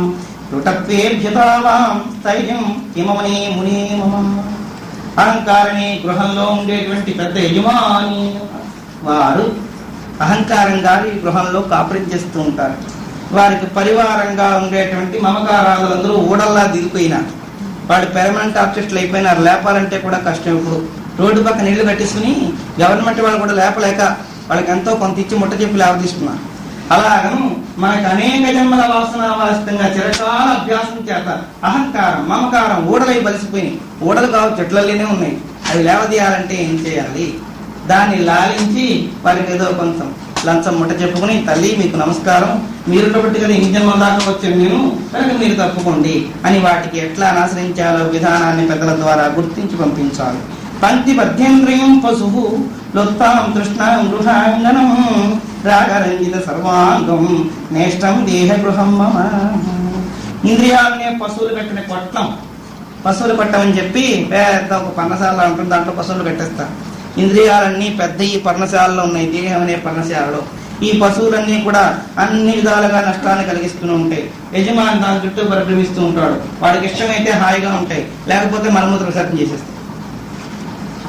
అలాగనే ఈ దేహం ప్రారంభం బాగుంటే సుఖం బాగా అనిపిస్తా, లేకపోతే రోగాలతోటి, బాధలతోటి, వ్యాధులతోటి, ఆదులతోటి రకరకాల దుఃఖాలు. ఇట్లాంటి కొట్లంలో కాపురం పెట్టుకుంటే ఎట్లా ఉంటుందో అట్లా ఉంది. కోరికలనే ముగ్గులతో ఎప్పుడు అలంకరించబడి ఉంటుంది ఇల్లు. చూడటానికి బాగుంది, ఇంకా చూడటానికి బాగున్న ఇల్లు లోపలికి ప్రవేశించామండి. మీకు ఏ కోరికలు లేకుండా భగవంతుని అది మాత్రం అనకండి బాబు. ఆ కోరికలు లేకుండా ఉపాసించే స్థితి ఎప్పుడు వస్తుందా అని ప్రార్థిస్తున్నాను. అదో కోరిక. కోరికలు లేని స్థితి ఎప్పుడు వస్తుంది? అమ్మా నిద్రపోకండి, అదేం ప్రారంభం కానీ పడుకోవద్దు. ఇలాంటి మాటలు మళ్ళీ దొరకవు. తర్వాత పడుకుందురు కానీ కొంచెం కళ్ళకు తడి చేసుకుంటే లేచిపోవచ్చు. హాయిగా వచ్చి అదేందో ఎక్కడ పడితే అక్కడ స్తంభాలు చూసి మరి పడుతుంది. ఆయన చేతను లేండి ఉత్తిష్ట ప్రాప్తి ఎవరు ఇంతవరకు చెప్పుకున్నదే మన కథ ఎవరి కథ పాపం నాకు కనబడిన స్తంభాల కథ చేరిపోతున్నా. అదేంటి అర్థ అయితే కూడా నాకు కనబడతారు వాళ్ళు ఎవరి మట్టుకు వాడే చూస్తే నిద్రపోయిన వాడు పక్క వాళ్ళు చూసేస్తాను అయితే వాడు ఏదో పడుకున్నాడు పడుకున్నాడు బాగుంటారు పక్క వాళ్ళు చూడండి వాడు బెదరడు నమ్మకం నాకే చూస్తే చదువులు ఏమనుకుంటారు అట్లా పడుకోకండి. అయిపోయింది కాలం కాదు. ఇప్పుడు కాలస్వరూపం చెప్పానే నిన్న తీసుకురాగలమా పోనీ రేపు లాగలమా ఏ ప్రజ్ఞ లేదే మన చేతిలో. ఈ ఉన్న కాలాన్ని వృధా చేసుకుంటే అనుభవం ఎక్కడి నుంచి వస్తుంది. కనుక భగవత్కరణతో రావాలి. ఈ కలేవరం జడ్జిపోతాం క్షణక్షణం క్షణక్షణం వ్యాధులు బాధలు ఆదులు పైకి మాత్రం గుమ్మటాల్లా కనబడుతున్నాం మళ్ళీ బొమ్మల్లా. ఏమండి మీకేమండి మాకేమండి ఒక్క నిమిషం లోపలికి వస్తే నా సంగతి చెప్తాను. ఏంటి నాకు ఈ దుఃఖం ఉందండి ఈ దుఃఖం ఉందండి ఈ దుఃఖం ఉందండి ఈ దుఃఖాలు ఎలా పోతాయని అడుగుదామని మిమ్మల్ని అనుకున్నాను. మీరే ఆ మాట విసిరే మీకు మా మొహం చూడగానే తెలుస్తాయో ఏమిటో అంచేత మేము చెప్పే మాటలు మీరే సభలో చెప్తుంటే మాకు అన్ని మమ్మల్ని అనుకుంటున్నాం అంటే నేను చెప్పట్లేదు రావుడు వారు చెప్తారు. ఇదంతా సభలో మాత్రం ఏం తెలుస్తుంది. వశిష్ఠుల వారితో వారి స్థితిని అంతా విచారణ చేసుకుంటున్నారు. మాకు నిజంగానే దుఃఖాలు పైకి మాత్రం లేకపోతే షోకేసులో బొమ్మల్లాగా పుట్టే అప్పు కూడా పుట్టదేమో అని వ్యవహారానికి వేషం వేసుకుంటున్నాం కానండి. ఎన్ని బాధలు శరీరం బాగుందనా దీనికి ఎప్పుడు నీరసమే. అయినా ఈ నీరసం జీవితాంతం ఉండే నీరసం లేదు. దీనికోసం అంతగానే ఏడుస్తాం. నిత్యం చచ్చేవాడికి ఏడ్చేవాడు ఎవడు ఒకరోజు చస్తే ఏడ్చి ఊరుకోవచ్చు. పొద్దున్న చచ్చిపోతున్నాం సాయంత్రం తెచ్చేస్తున్నాం. వాడి కోసం ఆడవక్కర్లేదు. వీడికి ఏదో ఉద్యోగానికి వెళ్ళొచ్చినట్టే పొద్దున్న వెళ్ళిపోతాడు సాయంత్రం వచ్చేస్తాడు. దానికోసం ఏడుపెందుకు. అలాగని ఆదులు వ్యాధులు బాధలు మాకు ఎప్పుడు తీరని దానికోసం విచారపడకుండా పోనీ తెలుసుకుంటే కొంత దుఃఖమైనా పోతుందని ఇక్కడికి వచ్చి కూర్చుంటున్నామండి అని చెప్పేవాడు ఎందరున్నారు. వారిలో నేను ఒకటి.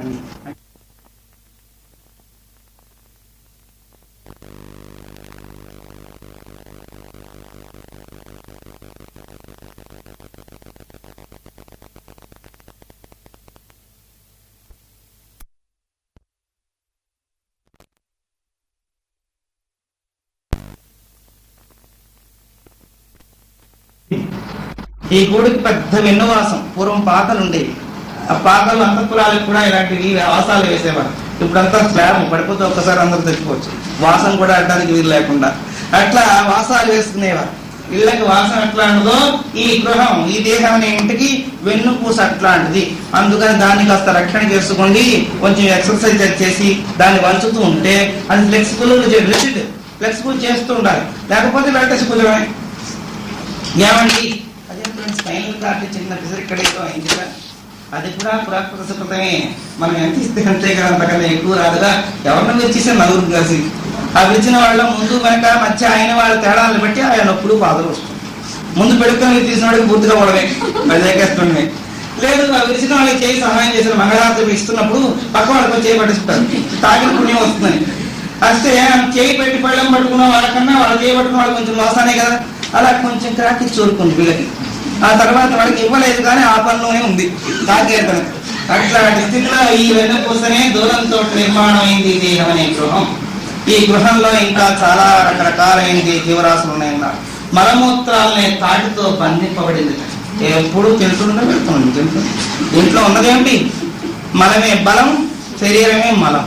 ఇంతకన్నా ఉన్నదా? మనం లేకపోతే మనం బలం చీ ఏం చీ కాదు. యథార్థం చెప్తాగా దాని విషయం చర్చిస్తాను. అవునో కాదు నిర్ణయించుకోండి. ఈరోజు మనకి మాత్రలు పుచ్చుకున్నారు. ఒక 10 సార్లు వెళ్ళొచ్చారు. ఇకలే నేను ఏ అదే తలబడిపోతుంది. ఆరు కుర్చీలో పడుకున్నావే నాయన ఇంకా నేను రావాలి. గ్లూకోజు హార్లిక్స్ మళ్ళీ మనం తయారవ్వాలి. మళ్ళీ మనం తయారైతే కానీ బలం లేదుగా. ఇంకో గ్లూకోజ్ 2 కప్పులు పోయింది బాబు. యథార్థం చెప్తే నవ్వుగా ఉంది. అయ్యో ఏడిచి విచారపడాలి. ఈ దేహ స్వరూపం ఇంటిది కదా నిజం కదా. ఆలోచించుకోండి. ఆలోచన లేకుండా దుఃఖపడుతున్నాం. కానీ అక్కడి నుంచి ఏమంటే డాక్టర్ గారు 10 సార్లు అయిపోయింది. ఏమైనా ఘనపదార్థం ఉపసరి పెడితే కానీ అది ఇంకా ఆగడానికి ముందు మళ్ళీ ఆపిన తర్వాత ఒక్కసారి తింటే పేదలన్నీ కొట్టుకుంటాయని ఇవాళకి చారణంతరం అంటే వాడి ఏవో పీకి ఏదైనా పచ్చడి కూడా లేవద్దు నాకి అది ఎందుకు కొత్త మనం మళ్ళీ పేరుకుంటే కానీ బలం లేదు. 2 రోజులు లేవడం. ఒకరోజు 24 డోసు పుచ్చుకోవడం, 2 రోజులు నిన్న పుచ్చుకుని నీరసం ఇప్పటికీ తగ్గలేదండి. అప్పుడు ఏమిటైంది? మలమే బలం శరీరమే మలం. మలభూయిష్టపు కొంప. దీన్ని కంపు కొంపని పట్టుకుని ఓహో కూడా తిరిగిపోతాడు. దాంతో వాళ్ళని అంటాడు ఎంత బాగుందండి. ఉన్నారు కడతారు ఆడుతున్నారు. కాలం ఉంటే కరిపుక కూడా బాగుంటుందని ఎవరం రాగానే నలకొక కూడా ఎంత తప్ప మెరిసిపోతుంది. మొదటి తరం పళ్ళు కళ్ళు పోయి త్వరవ పడిపోయి ఈ కుక్కే మా పెంచిన కుక్క ఏంటంటే అయిపోయింది. అట్లా ఈ దేహం ఎంత అందంగా ఉందండి, ఆమె అందంగా ఉంది. ఇంకో 10 ఏళ్ళు 20 ఏళ్ళు అయిపోయింది కదా. అయిపోయినటువంటి దాని ధర్మం అండి. అస్తి జాయతే వర్ధతే పరిణామతే క్షీణతి నశ్యతి. షడ్భావ వికారాలు దేహానికి ఉన్నాయి, నిరంతరం చెప్పుకుంటూనే ఉన్నాం కనుక ఏ వికారం వస్తే ఆ వికారం దానికి సంభవిస్తుంది. దాని గురించి విచారం పడ్డం ఎందుకు? అయితే పడకుండా ఉండలేము, ఇందులో పంపలో ఉన్నాం కనుక ఆ బాధలు పడుతూ ఉంటాం. తెల్లబడిపోతే వెంటనే రంగు పూసుకోవడం, కళ్ళు పెట్టుకోవడం ఎందుకు? ఇల్లు పడిపోతూ ఊరుకుంటాం, చిన్న పూటీ పెడుతుంటాం. మన ఇల్లు కదా, ఆ మన ఇల్లులోనే అభిమానం ఉన్నంత వరకు పూటీ పెట్టక తప్పదు, లేకపోతే వచ్చేవాళ్ళు కూడా మన పంపకి రారు. అంచేతను గోడ పడిపోతే 2 కళ్ళు పెట్టినట్టు, పెంకులు పడిపోతూ ఉంటే దాన్ని పూటీ పెట్టినట్టు, ఒకటి పోతే భగవంతుడి ద్వారా దాన్ని భర్తీ చేసుకుంటూ ఉంటాం బతికిపోదామని. ఎన్ని చేసుకుని భర్తీని పూర్తి చేసుకున్నా వాడు మాత్రం ఎప్పుడో నెక్స్ట్ వాళ్ళని పంపించగానే రెడ్ హ్యాండ్గా పట్టుబడిపోవడం. ఎవరికి చెప్పారా అండి? చెప్పడానికి కూడా టైం లేదండి. వెళ్ళిపోవలసిన రోజు వస్తుంది కనుక రక్షించేవారు.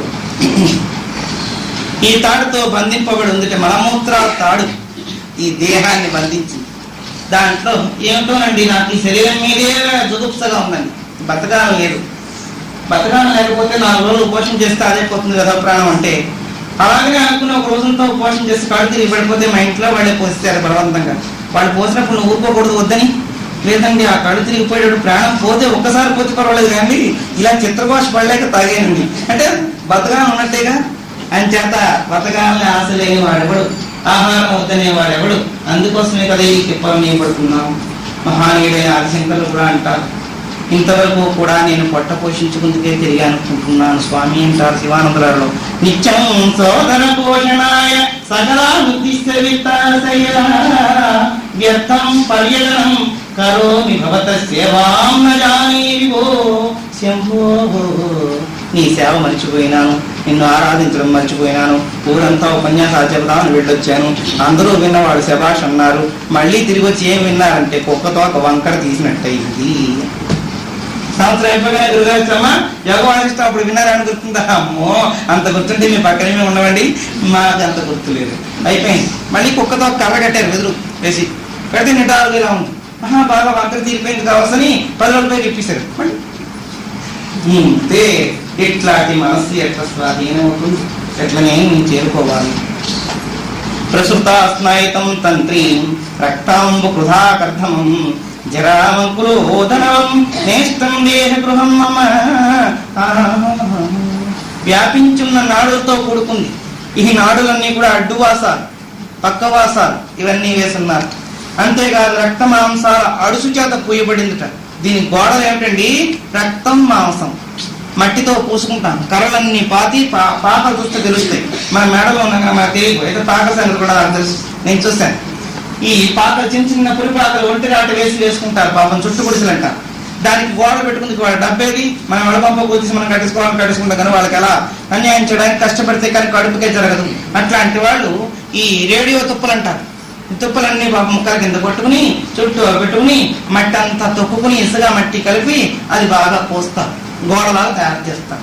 అట్లా ఇళ్ళకి ఆ మట్టి ఇసుగా కలిపి పూసుకున్న గోడలు ఎట్లా అంటో దీనికి కూడా రక్తం మాంసం మలామా చేశారు.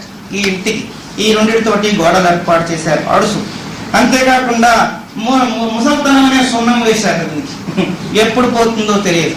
పోనీ పోకుండా ఉన్నా పర్వాలేదు, దిక్కుమాన ముసల్తనం ఒకటి వచ్చేసిందండి. ఉన్నంతకాలం ఎవరైనా ఉంటే హాయిగా ఉంటుంది కదా, అనుకున్నట్టు ఏం జరగదు. ఎవరంగా ఉంటే ఇంకా ఉద్ధరిద్దాం అనుకున్నాడు కానీ ముసల్తనం వచ్చి పడుతుంది. ఈ వార్ధక్యమైన సున్నం పూసుకుంది. ఈ దేహ గృహానికి ఇష్టమైన వస్తువు, ఇంతకన్నా ప్రేమ ఏమీ లేదు జగత్తులో. కానీ దీనివల్ల పనికొచ్చేది కూడా ఒకటి. అందరికీ ఏది ఎక్కువ ఇష్టం? ధర్మరాజు గారి ప్రశ్న వేస్తారు యక్షుడు. అండి అందరికీ మహాప్రీతికరం, ఇష్టాల్లో కల్లా ఇష్టమైంది ఏమిటి? ఎవరి శరీరం వారు, ఎవరి దేహం వారికి ఇష్టం. ఎంత పనికి మారిపోయి రోగంతో రసలు కారుతున్నా, చీము రక్తం కారిపోతున్నా ఆ దేహంలో ఉండేవాడికి ఆ దేహం ఇష్టం కదా. ఏం శరీరం అయ్యా చావకూడదు, ఏం నువ్వు చావమంటావు, నువ్వే చచ్చిపోకూడదా? నేను చచ్చిపోమంటావు, నాకేమయ్యా శుభ్రంగా ఉన్నాను. అయితే నీ శుభ్రంగా అంటే నీ శుభ్రంగా ఉంచుకో, నాకు వచ్చిన ప్రారంభం రోజు అనిపిస్తాను, అంతేగాని నేను కూడా చచ్చిపోను. బలవంతంగా తీసుకుపోతే పోతాం కానీ లేకపోతే వెళ్ళం. ఎవరి కంపు వాళ్ళకి అంత ఇష్టం. పెళ్ళం కన్నా, పిల్లల కన్నా, ధనం కన్నా, భోగం కన్నా, భాగ్యం కన్నా కూడా అది ఇష్టం. అందుకని ఇష్టమైంది ఏంటి? క్షేత్రం. ఈ క్షేత్రం ఎన్ని క్షేత్రాల కన్నా దగ్గరగా ఉన్నది అని చెప్పారు. మొట్టమొదటి శ్లోకంలో చెప్పి వస్తా. మహానుభావుడు సంజయుడు చెప్తా ధృతరాష్ట్ర మహారాజు, ధర్మక్షేత్రే కురుక్షేత్రే అని ప్రారంభం. ధర్మక్షేత్రమైన కురుక్షేత్రంలో యుద్ధం ప్రారంభమైంది మహారాజా అని. ఎక్కడ ధర్మక్షేత్రం ఉంది, ధర్మ కర్మలకి పనికొచ్చేది ఈ క్షేత్రం. ఈ క్షేత్రం కురు సన్నిధిలో ఉంది. సన్నిధిలో ఉన్న క్షేత్రం ధర్మానికి పనికొచ్చే క్షేత్రంలో యుద్ధం ప్రారంభమైంది. ధర్మం ప్రారంభమైతే ఈ తన్మయ అనుభవంతో భగవతత్వంలో చేరేది. యుద్ధం ఏమిటి? యుద్ధం పాండవులకి కౌరవులకి. నాడీ మండలం కౌరవులు, పంచ జ్ఞానేంద్రియాలు పాండవులు. ఇందులో 72,000 నాడీ మండలాలు ఉన్నాయి. 18 అక్షౌణీల సేనావాహిని. మన మనస్సే చెప్పుకొచ్చాను. మన కర్ణుడికి రథసారథిగా ఉన్నాడు శల్యుని. ఆ శల్యుడి సారథ్యం ఈ దేహమే రథం. ఈ క్షత్రాక్షత్ర విభాగ యోగంలో విచారణ చేయగలిగితే యుద్ధం ఇక్కడ ప్రారంభమైంది. ఆ యుద్ధంలో చివరిదాకా ఎవరైతే యుద్ధాన్ని చేసి ఆ యుద్ధంలో శత్రురాజులను ఓడిస్తారో వాళ్ళకి మోక్షం లేకపోతే. ఎవరి గుడ్డివారు ఎవరండి? ధృతరాష్ట్ర మహారాజు గారు. ఈ చెప్పే సంజయుడు ఎవరు? సంజయుడు బుద్ధి స్వరూపం, గుడ్డివాడు చిత్తస్వరూపం. దానికి ఏం విచారం ఉండదు. ఎవరి చేత వినేస్తున్నాయి కళ్ళు లేవు కదా. ఇట్లా వీరందరూ కూర్చుని ఈ దేహంలోనే కార్యక్రమం జరిగింది. మన కథేనా? అసలు మన కథ కాని కథ ఒకటి ఉంది కాక మన కథ ఏం చెప్తే మన బుర్రకెక్కదని భారతం, మందే భాగవతం, అట్లనే రామాయణం అన్ని మన స్వరూపాలే.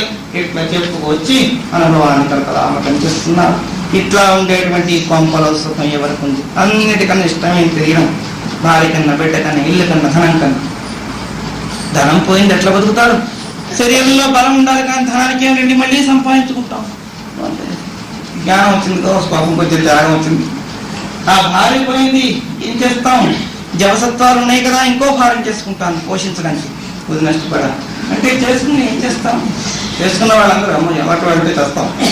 మీరు 2వ-3వ చేసుకుంటే మీకేం కష్టం వచ్చింది అయ్యా? చేసుకోండి. ఆయన బలం ఉన్నంత వరకు చేసుకోవచ్చు, ధనం ఉన్నంత వరకు భోగించవచ్చు. సిరిగల వానికి తెలుగు తరుణులు 16,000 తలపిండ్లావడం. 10 మంది కాబట్టి 20 మంది చేసుకోవచ్చు పోషించేసి ఎక్కుంటే.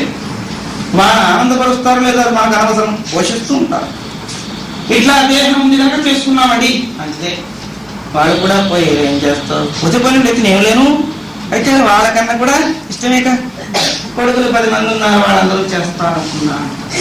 చచ్చిపోవాలండి, ఉండగానే చచ్చినట్టే వాళ్ళ లెక్క నా దృష్టిలో. ఒక్కరు నాకు అయ్యారా?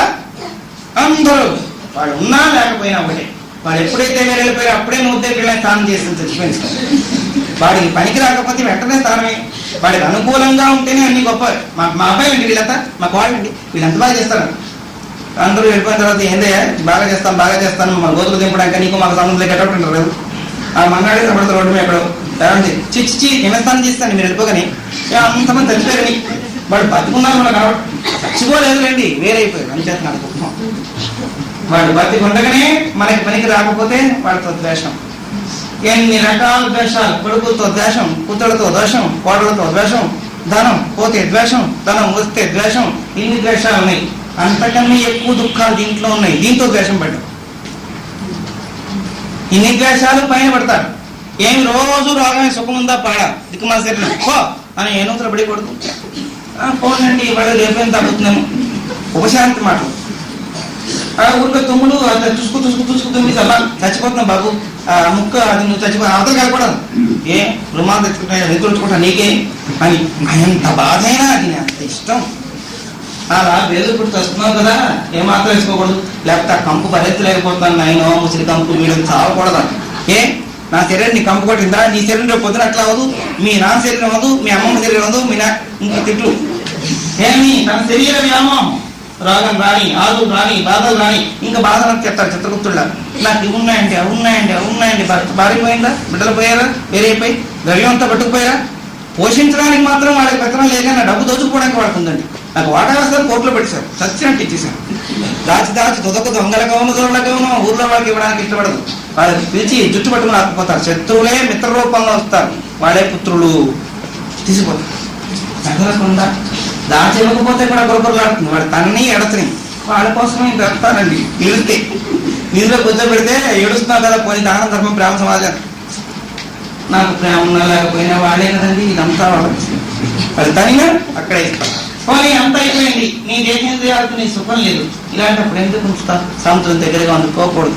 ఇదిగో ఇక్కడ సలహాలు ఇవ్వదండి, నా కష్టం నేను పడతాను మీకేమి అని తన శరీరంలో ఎన్ని దుఃఖాలున్నా, ఎన్ని బాధలున్నా, ఎన్ని వ్యాధులున్నా భరిస్తాడు. ఇది ఇష్టం. ఇష్టం ఇక్కడ కష్టం ఉంటుందా? నాకు స్నేహితులు ఉంటే ఎలా పంచప్రాణాలు, వాడికి రోగం వస్తే ఆ రోగాన్ని లెక్క చేయమే, వాడికి చేయి నువ్వు తెస్తా అంటే పోతే పని, వాడు నేను ఒకటే.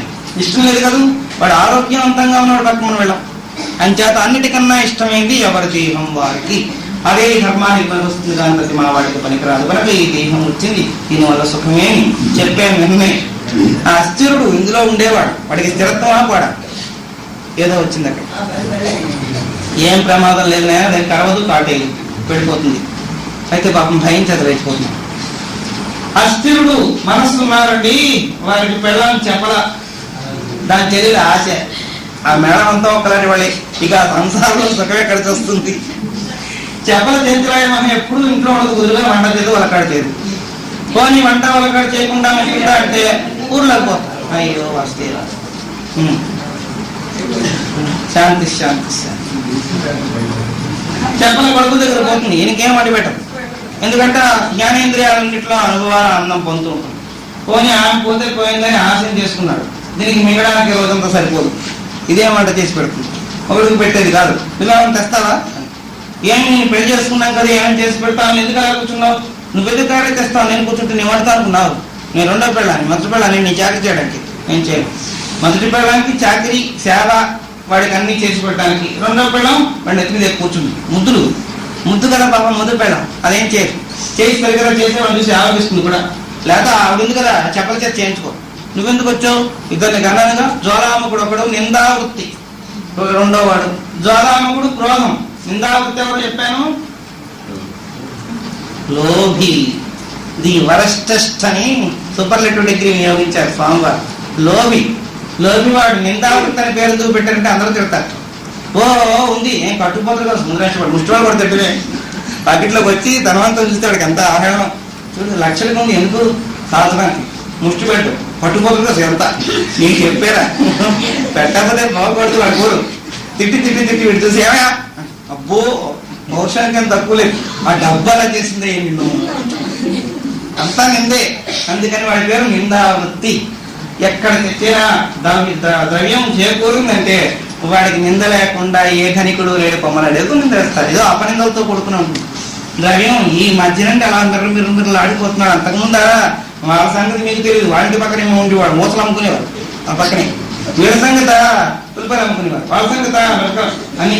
మరి అయిపోయిన కరువులో కలిసి వచ్చిందండి. అలా వచ్చి 3 అంతస్తులు 4 అంతస్తులు కట్టారు. ఇప్పుడు మన కేసులు చూడండి. అంతకుముందు మనమే వాళ్ళకి బదులు ఇచ్చేవాళ్ళం. ఇప్పుడు ఎప్పుడు కనబడితేనా కనీసం పలకరిస్తే కూడా వాడికి ఇన్ఫీరియారిటీ చీ అనుకుంటూ అట్లాగా నింద. ఈ అడుగుకి సంగతి చెప్పాక పెడితే పెళ్లి పెడపోతే అర్థం నేను చేయంటారు. పెడితే మొహం చూడు, పెట్టి మొహం కాదని అప్పుడే తెలిసిపోయింటాం. మరి తెలిసిపోతే ఎందుకడిగా ఆ కళ తెలుస్తున్నదని. అట్లా నింద వృత్తి అందరి చేత నిందింపబడుతున్నవి. ద్రవ్యం ఉన్న వాళ్ళకి సుఖం లేదు, పైకి వస్తే నింద, ఇంట్లో వస్తే రోగం, భోగం లేదు. ఇట్లా ఉండేటువంటి సంతానంతో చెప్పల ఆశ అనేటువంటి ఇద్దరు పిల్లలతో అస్థిరుడి గృహంలో కాపురం చేస్తున్నాడు. వాడి వల్ల సుఖమే ఉంది. చిత్త వృత్యకృతానంత చేష్టావష్టబ్ద సంస్థితి నిత్య మోహ మహాస్తూణం నేష్టం దేహగృహం మమ. గంట పట్టగానే చెబుతుంది, ఇది ఆగిపోయినట్టు. లేకపోతే నా తమిళనేమో టైం అయిపోతే ఉసూరుమంటారు, నేను గుర్తించను. అది చెప్తే ఇంకా వదిలిపెట్టేస్తాను. చిత్తవృత్యకృతానంత, చిత్తమే వృత్తుడు ఉన్నాడు దీనికి, పరివారగణం దీనికి బోడంతమంది. ఈ మనస్తోనే భ్రష్టు పక్షికి 100 మంది చిలకత్తులు. ఈ 100 మంది కూడా నాడీ మండల వీళ్ళందరినీ ఏర్పాటు చేసుకుంటుంది. వాళ్ళు సంకల్పం చేసిన వెంటనే రాణిగారితో కలిసి చిలకత్తులు వెళ్ళిపోవడమే ఉండరు. వాళ్ళు చచ్చిన ఈ కొంపలో. మనం సినిమాకు పోతామంటే వెంటనే చెవు, కన్ను, ముక్కు అన్ని తీగేస్తే పదా చూపించు. ఎందుకంటే దానికి మహారాణి ఆశ అమ్మగారు. ఇవాళ సినిమా చూస్తారు కదా, రేపు ఇంకో వీడియో తీసుకురతే, రేడియో తే. రోజు సినిమా చూడటం నాకు అవ్వదు, నువ్వు తీసుకెళ్ళవు, నువ్వు ఏదో వ్యాపారంలో ఉంటావు కనుక ఆ టీవీ పడి రోజు 2-3 సినిమాలు చూపిస్తావు. టీవీలో కూడా వీడియో సినిమాలు తీసుకొచ్చి పడి క్యాసెట్స్ తెచ్చాను, నేను చూసుకుంటూ ఉంటాను. అయ్యో పోనీ పెట్టిన కదా, నిన్న తెచ్చాను 2 ఎప్పుడో అయిపోయాయి, మళ్ళీ కొడితే దుంప అదేగా నా సొమ్ము ఏమని తీసుకొచ్చావు, నన్ను తీసుకురావడమే నీ సొమ్ము ఖర్చు కాలేదని తీసుకొచ్చావు కనుక ఖర్చు పెట్టాల్సిందే. ఆశాపాచము రాజేంద్ర దుఃఖం దుఃఖం దుఃఖం. దాని కొడుకులు 2 పోనీ ఖర్చుదారులు కాకుండా కొడుకులైన ఉత్తములు అంటే ఒకడు క్రోధుడు, ఇస్తావా అమ్మో ఇస్తాను భయపెట్టి మీద లాక్కూడదు ఈ అని మామూలుగా రావడం కాదు. ఇస్తారా అండి అంటే ఎవరు రా, ఇవ్వకపోయినట్టు చూసుకో, అమ్మో ఇచ్చేస్తాను అయినా వాడి క్రోధుడు. ఇంకోటి లోపుడు, ఇస్తావా చూసుకుంటాడు దాచేసుకుంటాడు. వాడేం ఖర్చు పెట్టు, ఖర్చు అంతా పక్క వాడి మీద వెళ్ళిపోవాలి, వాడి డబ్బు వాడి ఇంట్లోనే ఉంటారు. అలాంటి వాళ్ళు ఉంటారు. వాళ్ళ సొమ్ము మాత్రం కానీ ఖర్చు కాకూడదు. పక్క వాళ్ళ గుట్లో వెళ్ళిపోవడం, పక్క వాళ్ళ దగ్గరికి వెళ్ళిపోవడం. ఏంటి టిఫిన్ వేళ అయినట్టుంది అంటే మరి తేకుండా ఉంటారు చచ్చినట్టే. టిఫిన్ లాగా ఇచ్చావు కానీ కాఫీ కూడా ఇచ్చింది స్టైలిష్గా అడిగాడు. అది ఏమంటారంటే బెగ్గింగ్ లో కూడా రకరకాల, సరే మోడరేట్ బెగ్గింగ్, కాఫీ తాగేస్తాడు. ఒక అర్ధగంట బాగుంట కూర్చుంటావు, పోనీ ఇక్కడ అబ్బాయి నాకు చాలా పని ఉందిరా వెళ్ళిపో. అయితే ఊరికనే వచ్చాను, అదే వేళకి రోజు ఊరికి అలా వచ్చాను, వచ్చేడు కల్లా మీరు తీసుకుంటున్నారు, ఏదో మనకి ఇక్కడ ప్రాప్తం ఉంది, వేదాంతం పంపాలి, ప్రాప్తం ఉంది వచ్చి తినేసాము, మళ్ళీ రేపు ఈ వేళకి ప్రాప్తం తెలిసిందిగా టైం టైం మాత్రం ఆ టైంకి వాళ్ళు గుర్తిస్తారు. వాళ్ళు కూడా ప్రజ్ఞావంతులు. ఇది లోభత్వం, వాళ్ళకు ఉన్నది కూడా వాళ్ళు తినలేదు, ఒకరికి పెట్టుకోవడం మాట, అటు నుంచి తనకి తాను కూడా తినకపోవడం, ఇంతకన్నా పరమ లోభత్వం లేదు. ఈ లోభం నన్ను పీకుతున్నదే, ఆశను పీకుతున్నదే. ఇట్లా ఆశ మోహాల చేత లోభం చేత ఈ మృత్యులందరి చేత కూడగొట్టబడుతున్న ఈ దేహంలో నేను ఎట్లా ఉండగలను? దుఃఖాకృత క్రంథం సుఖశయ్య మనోరమం దురీహదకృతాసీతం నేష్టాం దేహ గృహం మమ. ఈ దేహంలో ఉండే దుఃఖం బాలకు ఏడిపించినట్టు ఏడిపిస్తున్నది నన్ను. దుఃఖం ఎందుకు అంటే చెప్పలేను, ఎందుకో దుఃఖంగానే ఉంది. కారణం చెప్పలేకపోతున్నారు మీరు పెద్దలు కనుక నేను చెప్పిన ఉపన్యాసం అంతా విని నా దుఃఖానికి కారణం అంటే మీరు చెప్పండి. ఏడుస్తున్నాడు చంటి పిల్లవాడు, వాడి కడుపు నొప్పి వచ్చేప్పుడు కూడా మనకు తెలియదు, అయితే తల్లికి తెలుస్తుంది, లేదు డాక్టర్ తెలుస్తున్నాడు, తీసుకెళ్తే ఆహా ఈ బాధ వల్ల వీడు ఏడ్చాడు. అలా మీరు పెద్దలు కనుక గుర్తించి నాకు ఆ వ్యాధి నివారణ చేయండి. సుఖమనే శయ్య మీద పడుకున్నాం, దుశ్చేష్టనే దాసీ పరివారంగా ఉన్నాం. ఈ కొంపలో నాకు సుఖం దొరుకుతుందని ఎన్నాళ్ళు పుట్టో ప్రయత్నం చేస్తున్నాను, కానీ సుఖం దొరకలేదు. మలాఢ్య విషవ్యూహ బాండోపస్కర సంకటం ఆజ్ఞాక్షరవలికం నేష్టాం దేహగృహం. బహువిధాలైన విషయాలనే బాండాలతో నింపబడి ఉంది. కళ్ళతోటి, చెవులతోటి, ముక్కుతోటి, ప్రక్కుతోటి నానా విధమైనటువంటి వాసనలతో కూడుకుంది. ఈ దుఃఖాలన్నిటితో కూడుకుని ఈ పంజరంలో ఉండి ఒకప్పుడు నాకు ఆనందంగా లేకపోతే ఆ దుఃఖాన్ని ఆనందంగా మార్చుకుంటుంటాం. నాకు చాలా బాధలు ఉన్నాయండి. ఆ బాధలు చెప్పుకుంటే తీరవు కనుక ఏ సినిమాకు పోతున్నాను. నా ప్రార్థన చాలక ఆ సినిమా కూడా బాధలేండి. నేను వెళ్ళిన చోటైనా సుఖం ఉందా? ఉన్నది దుఃఖం. అయితే సుఖం ఎక్కడుంది? నాకు ఇక్కడ బాగోలేదు నీకు ఇక్కడికి వెళ్తే అది మనుషులకు మారాలి ఏడిపోయిపోయిందండి. ఆ దుఃఖం చెప్పడానికి వీల్లేదు. అనవసరంగా నా దుఃఖాన్ని తోడు ఈ దుఃఖం ఎందుకు వచ్చాను, దేవుడే డబ్బులు కూడా కాల్చుకుని అనుకున్నాను. అలా వస్తూ ఉంటే మరొకరు బాధ కనబడింది, అప్పుడు ఇంకో దుఃఖం ఏర్పడింది. ఇట్లా దుఃఖ పరంపరగా ఉండేటువంటి సంసార వ్యామోహ పంజరుల నుంచి తప్పించుకునే మార్గం ఎవరికి ఉంది? ఎట్లా ఉన్నా అనేక దుఃఖాలతో ఉంది వ్యూహం. ఈ దుఃఖ వ్యూహం నుంచి పైకి వచ్చేటువంటి అవకాశం ఇది. ప్రకట అక్ష గద అక్షాంత క్రీడా ప్రజ్ఞ గృహంగ చింతా దురితకం బ్రహ్మం ఏష్టాం దేహ గృహం మమాగా. చింతనేటువంటి కాంతలతో కూడుకుంది ఈ గృహం. ఎప్పుడు చింతనే. దుఃఖం లేకుండా సుఖంగా ఉన్నారండి, ఈ రోజు బాగున్నట్టున్నారే మీరు? ఏం బాగులేండి, నాకు బాగున్నా మా ఆవిడకి బాగుంది. పోనీ ఎవడే మీరు సినిమాకి వచ్చారు బాగున్నారా? ఏం పోనండి, పిల్లవాడిని పంపించేసాను దూరంగా, వాడు లేడేని చింతతోటి అలా బాధపడిపోతూ ఉంటే విశ్రాంతి దొరుకుతుందని తీసుకొచ్చారంటే అక్కడ చింతే. ఇట్లా చింత లేకపోవడం లేదు. నీకు దుఃఖం లేకపోతే నీ వారికి దుఃఖం లేకపోతే పక్క వారికి, ఇదెవరికి దుఃఖం లేకపోతే స్నేహితులు, ఈ దుఃఖం కాకపోతే బంధువులు, ఏదో రకం దుఃఖమే. నాకు లేదు కదా అని ఆనందపడడానికి వీలు లేదు కదా. నన్ను ఆశ్రయించిన వాళ్ళకి దుఃఖం వచ్చినా నాకేదు. ఏమండి మీరు హాయిగా మరి ఏం హాయ్ అండి, ఆవిడ అలా బాధపడిపోతుంటే చూడలేకపోతున్నానండి. అయితే నీకేం బాధ? అయ్యో అదేంటండి అలా అంటారు, నాకు బాధ కాక ఆనందం ఆవిడ దుఃఖపడుతుంటే. పోతే పోయినా పర్వాలేదు కానీ పోకుండా మంచి మీద ఏడుస్తుంటే చెడ్డ బాధగా.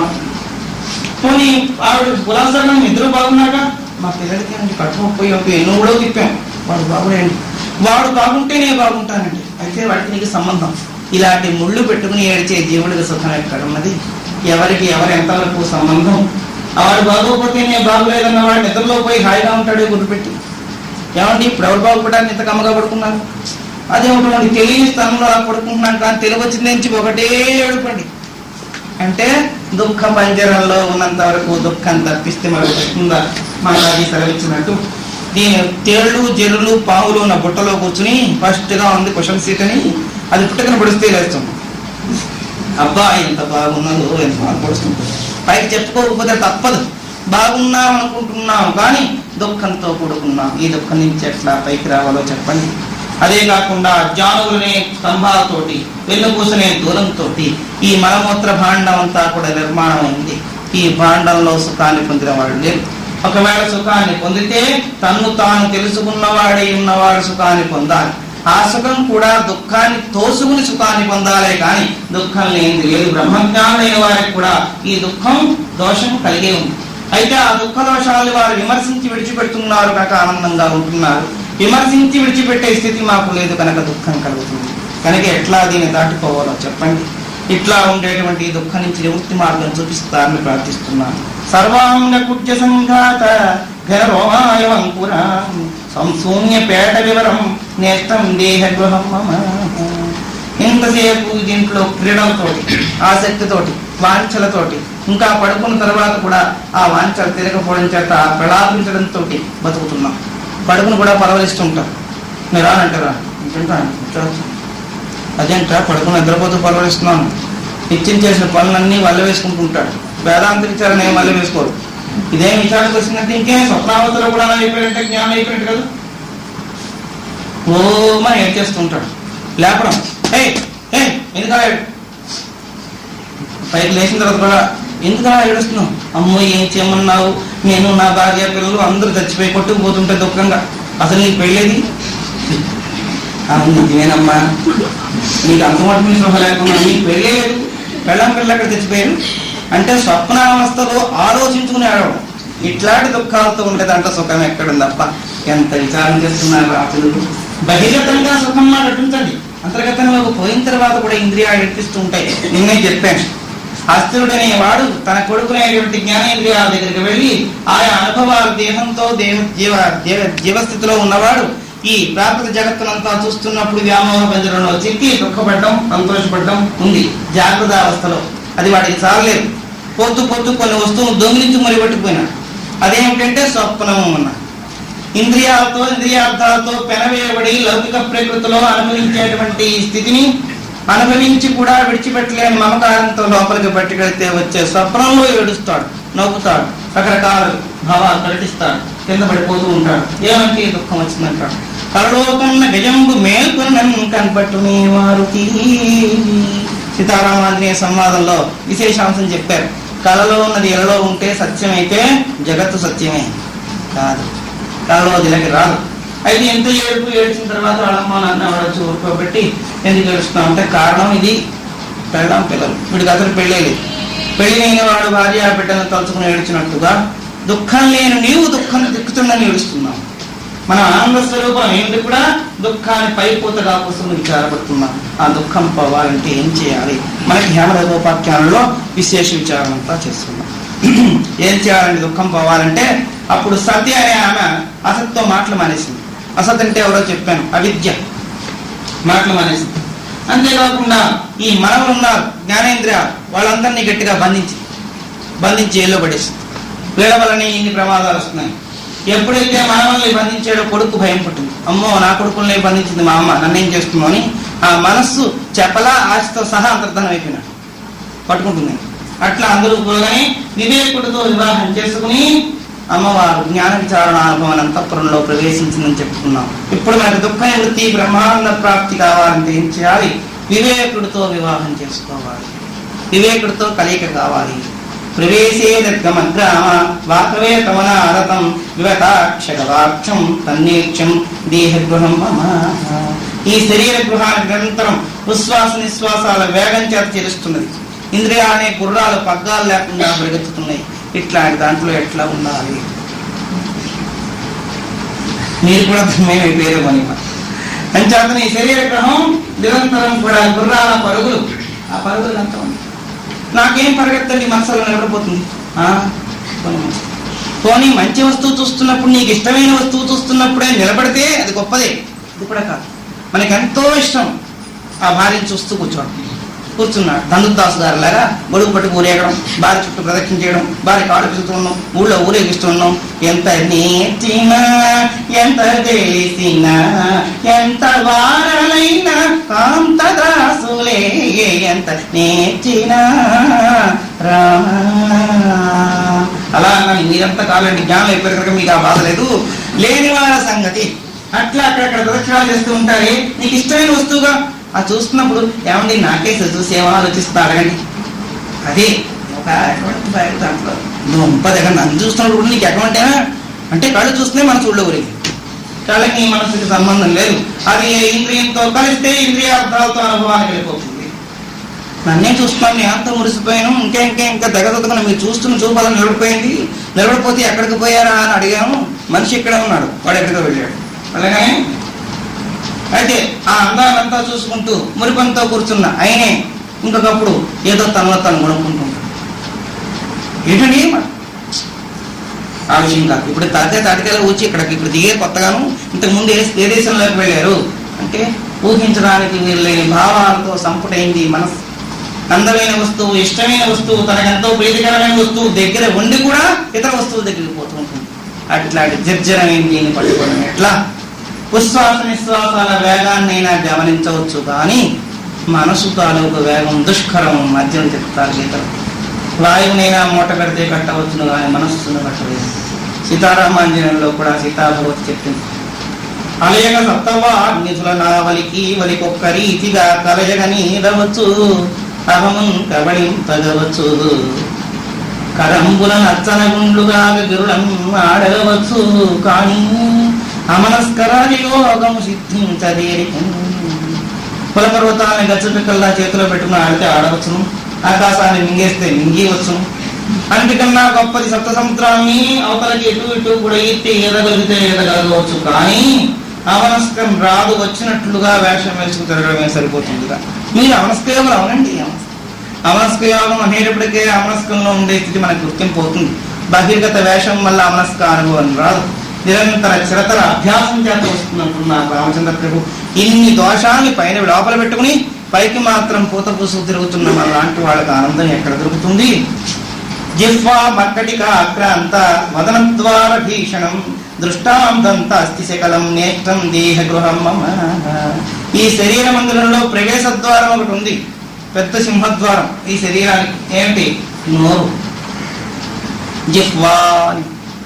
ఇది ఏం చేస్తుందండి? అన్ని తప్పుడు పనులు. అన్ని ఇంద్రియాలకి ఒక్కొక్క పని, దీనికి రెండు పనులు మీకు బాగా తెలుసు. ఒకటి తినడం, రెండు తిట్టడం. పెట్టినవన్నీ తెగపరిచి పెట్టాడు, ఇప్పుడు ఇలా ఆడుకుపోతాడు. మాకు అప్పుడు తెలుసు అలా చేస్తున్నప్పుడే, ఇంత గొప్ప గొప్ప కార్యక్రమాలు చేస్తున్నప్పుడే ఇప్పుడు తుండిపరుచుకుంటాడు రోడ్డు మీదని.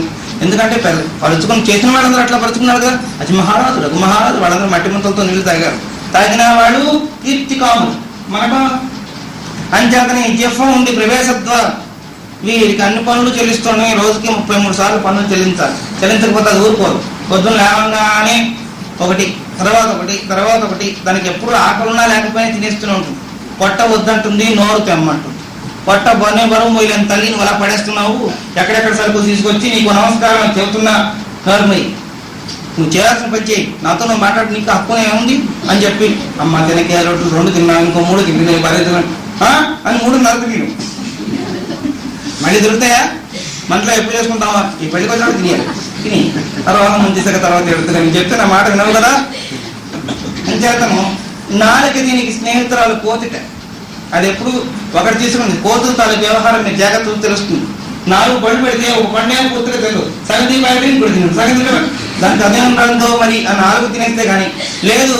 అన్ని తినేసి బుగ్గలు పెట్టింది ఇక్కడ ఇంత చేసుకుని. అప్పుడు తించాలన్నప్పుడు ఎందుకు దాచుకోవడం అంటే దానికి అదొక తృప్తి. అట్లాగే ఎంత తెచ్చినా పేరాశ. ఈ నాలుక జిహ్వతో సంబంధం కనుక దాచి తోలుగొట్లో వేసి తోచుంటుంది. పక్క వాళ్ళు తింటారు ఏందో, నాలుగు మనం తినేస్తే తర్వాత తిరిగి తిరగచ్చు. పక్క వాళ్ళకి వెళ్లకుండా ఉండడమే ముఖ్య ప్రయోజనం.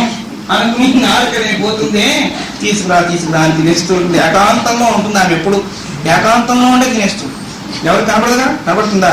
మన నాలుగు చూపిస్తే కనపడుతుంది, కానీ అంతఃపురం దానికి 32 కాపల. ఆ 32 కాపలాదారుని కూడా తినేస్తుంటుంది అప్పుడప్పుడు. ఎప్పుడైనా కానీ బ్రహ్మగారి దగ్గరికి వెళ్ళి తగ్గు పెట్టుకున్నాడు, ఈ పళ్ళు నాలుగే కలిసి.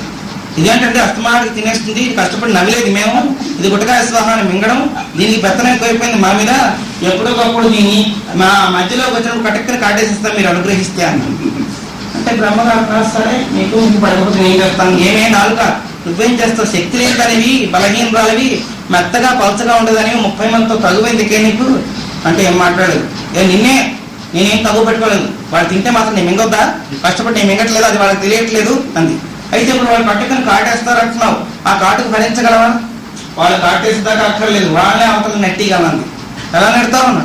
నేను కానీ ఒక తప్పుడు మాట అన్నా అంటే గవ్వల్లో రాలి పెడతారు ముగ్గురు. నేను ఊరుకుంటున్నాను కనుక వాళ్ళు పరువు తగ్గిపోయింది. కానీ నేనేమన్నా ఒక మాట్లాడితే ఎవరింటికి వెళ్ళి ఇష్టం గవ్వలు ఆడుకొచ్చి వాడికి ఎక్కడ కొడతాను, దవడ మీద కదా. నేను తలుచుకోలేదు, వాళ్ళ స్థానాల్లో వాళ్ళు ఉన్నారు. నేనే కానీ తలుచుకుంటే స్వస్థానం నుంచి స్థానభ్రంశం, వాళ్ళ జాతకంలో పుట్టింది ఈ మధ్యలో ఈ సంవత్సరం అలా ముందు కోసం వాడికి స్థానచారం ఉండుంటుంది, అందుకే వాళ్ళకి బుద్ధి పుట్టింది. అమ్మో దేవుడు అంత పని చేస్తుంది. అలాగే ఎవరికి ఉండే పవర్స్ వాళ్ళకి ఉన్న ఇంద్రియాలు. ఒక ఇంద్రియాన్ని దూషించడానికి ఇంకోదాన్ని పోషించడానికి మనకేం ప్రజ్ఞ లేదు. అన్నిటికీ ఆ ప్రజ్ఞ ఇచ్చి పంపించాడు భగవంతుడు. కనుక ఈ అమ్మగారు చాలా గొప్పదండి. మిఠాయి కొన్ని పడుకోను పళ్ళు కొన్ని ద్రాక్ష పళ్ళు తీసుకో, జాంపళ్ళు ద్రాక్ష పళ్ళు తేకూడదా? అసలు నీకు తెద్దా అంతేగా. అదే అలాగే నోట్లో వేస్తూ ఉండగానే అదొక మిషన్. ఏ మిషన్కైనా విశ్రాంతి ఉంటుంది, కానీ ఈ మిషన్ లేదు. కొంతమంది పడుకున్న తర్వాత కూడా అనుకుంటుంది. అలాంటి వాళ్ళ పక్కన కూడా ఒకప్పుడు పడుకోవడం తడపడితే నాకు తెలిసింది. ఒకప్పుడు ఒక రకమైన అనుభవం వస్తూ ఉంటుంది. గంధానుభవం కన్నా స్వానుభవం గొప్పది. ఆ పక్కన పడుతున్న వాడు లొట్ట వేసుకుంటే ఏమిటి చప్పుడు చూస్తే వాడు దవడ వాడి తప్పుకోవడం అంటే తినడం సరిపోలేదు. ఇంకా 12 గంటల దాకా మింగింది చాలక 1 గంటకి చప్పుడించుకుంటాడు. అప్పుడు కూడా వాళ్ళ నోట్లో ద్రాక్షకాయ వేస్తే తింటాడు. అదొక పెద్ద బిలం. ఆ బిల అంతం లేదు. అన్నిటికన్నా పూడ్చలేని గొయ్య ఏది అన్నారు యక్షుడు. పొట్టన్నారు ధర్మరాజు గారు. ఏ గొయ్య అయినా పూడుతుంది, కానీ గొయ్య పూడదు. ఎన్ని పుట్లు తినేస్తున్నాం? ఇంకొక పూట నిద్ర లేకుండా పెడితే ఇంకేమైనా ఉందా? నిద్ర ఒకటి పెట్టాడు కనుక భగవంతుడు సరిపోయింది. కానీ రాత్రి కూడా తినేయంటే ఈ ప్రపంచం ఏముండదు. సముద్రంలో ఉన్న జంతువులు కూడా మనమే తినేసి వెళ్ళిపోదు. అట్లా కాకుండా భగవంతుడు కరుణా సముద్రుడు కనుక ఒక పూట మాత్రమే భక్షణ పెట్టాడు. అది కొంత రాత్రి పడుకోవడం 12 గంటలు వారు హ్యాండ్ ఓవర్ చేసుకున్నారు. అట్లా పోర్టుపోలు వేసుకుని వారి చేతుల్లో పెట్టుకోబట్టి దుఃఖం లేదు. కానీ లేకపోతే ఇంకా పెట్టిన సృష్టించిన భగవంతుడు కూడా తినడానికి సిద్ధం ఈ కోతి. అట్లా తింటుంటుంది దుఃఖం కాక ఎక్కడుంది. పై కనబడే దంతాలని నాగబంధం, అది ఏం వచ్చినా హాయిగా నవిలేస్తుంటుంది. పొట్ట మాత్రం సూరం అంటూ ఉంటుంది. దాని పాటలు ఎవడో పట్టించుకోరు. నాకు ఇష్టమైన వస్తువుగా కనబడక్కర్లేదు, ఇష్టం లేని వస్తువేనా, ఇవాళ ఇష్టం లేదు రేపు పనికి వస్తుందేమో అని దాచేసుకుంటుంది. ఇవాళ తింటకాలంటే మీరేం తింటారండి, కొన్ని ఇవాళకి వంట అయిపోయింది, రేపు పప్పు వేస్తుందా పచ్చడి చేస్తుంది, రేపటికి దుంపది. ఇవాళకి అయిపోయిందిగా కార్యక్రమం, ఇవాళకి అయిపోయిందండి. మధ్యాహ్నం లేదా, రాత్రి లేదా? అయితే పొద్దున్న జపం చేస్తావా, మన సాయంత్రం మధ్యాహ్నం చేస్తావా? అదేలాగండి, ఏం మధ్యాహ్నం లేదా సాయంత్రం లేదా? దానికి మాత్రం కాదండి, దీనికి.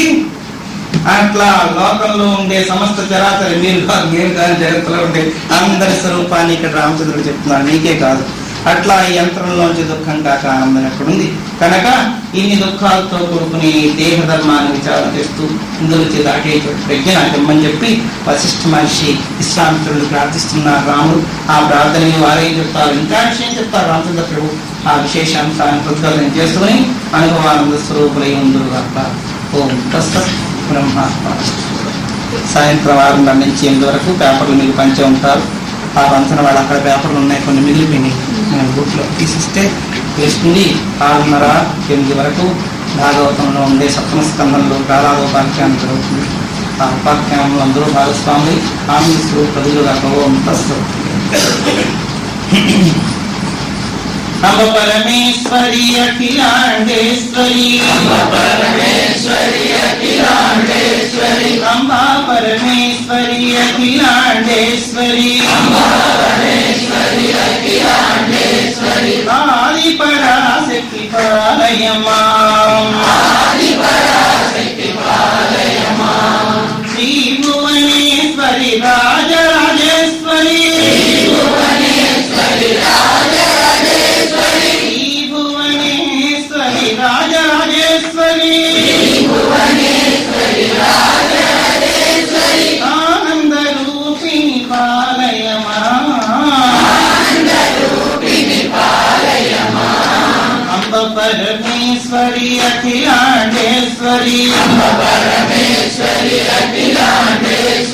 ఆది పరాశక్తి పాలయమ్మా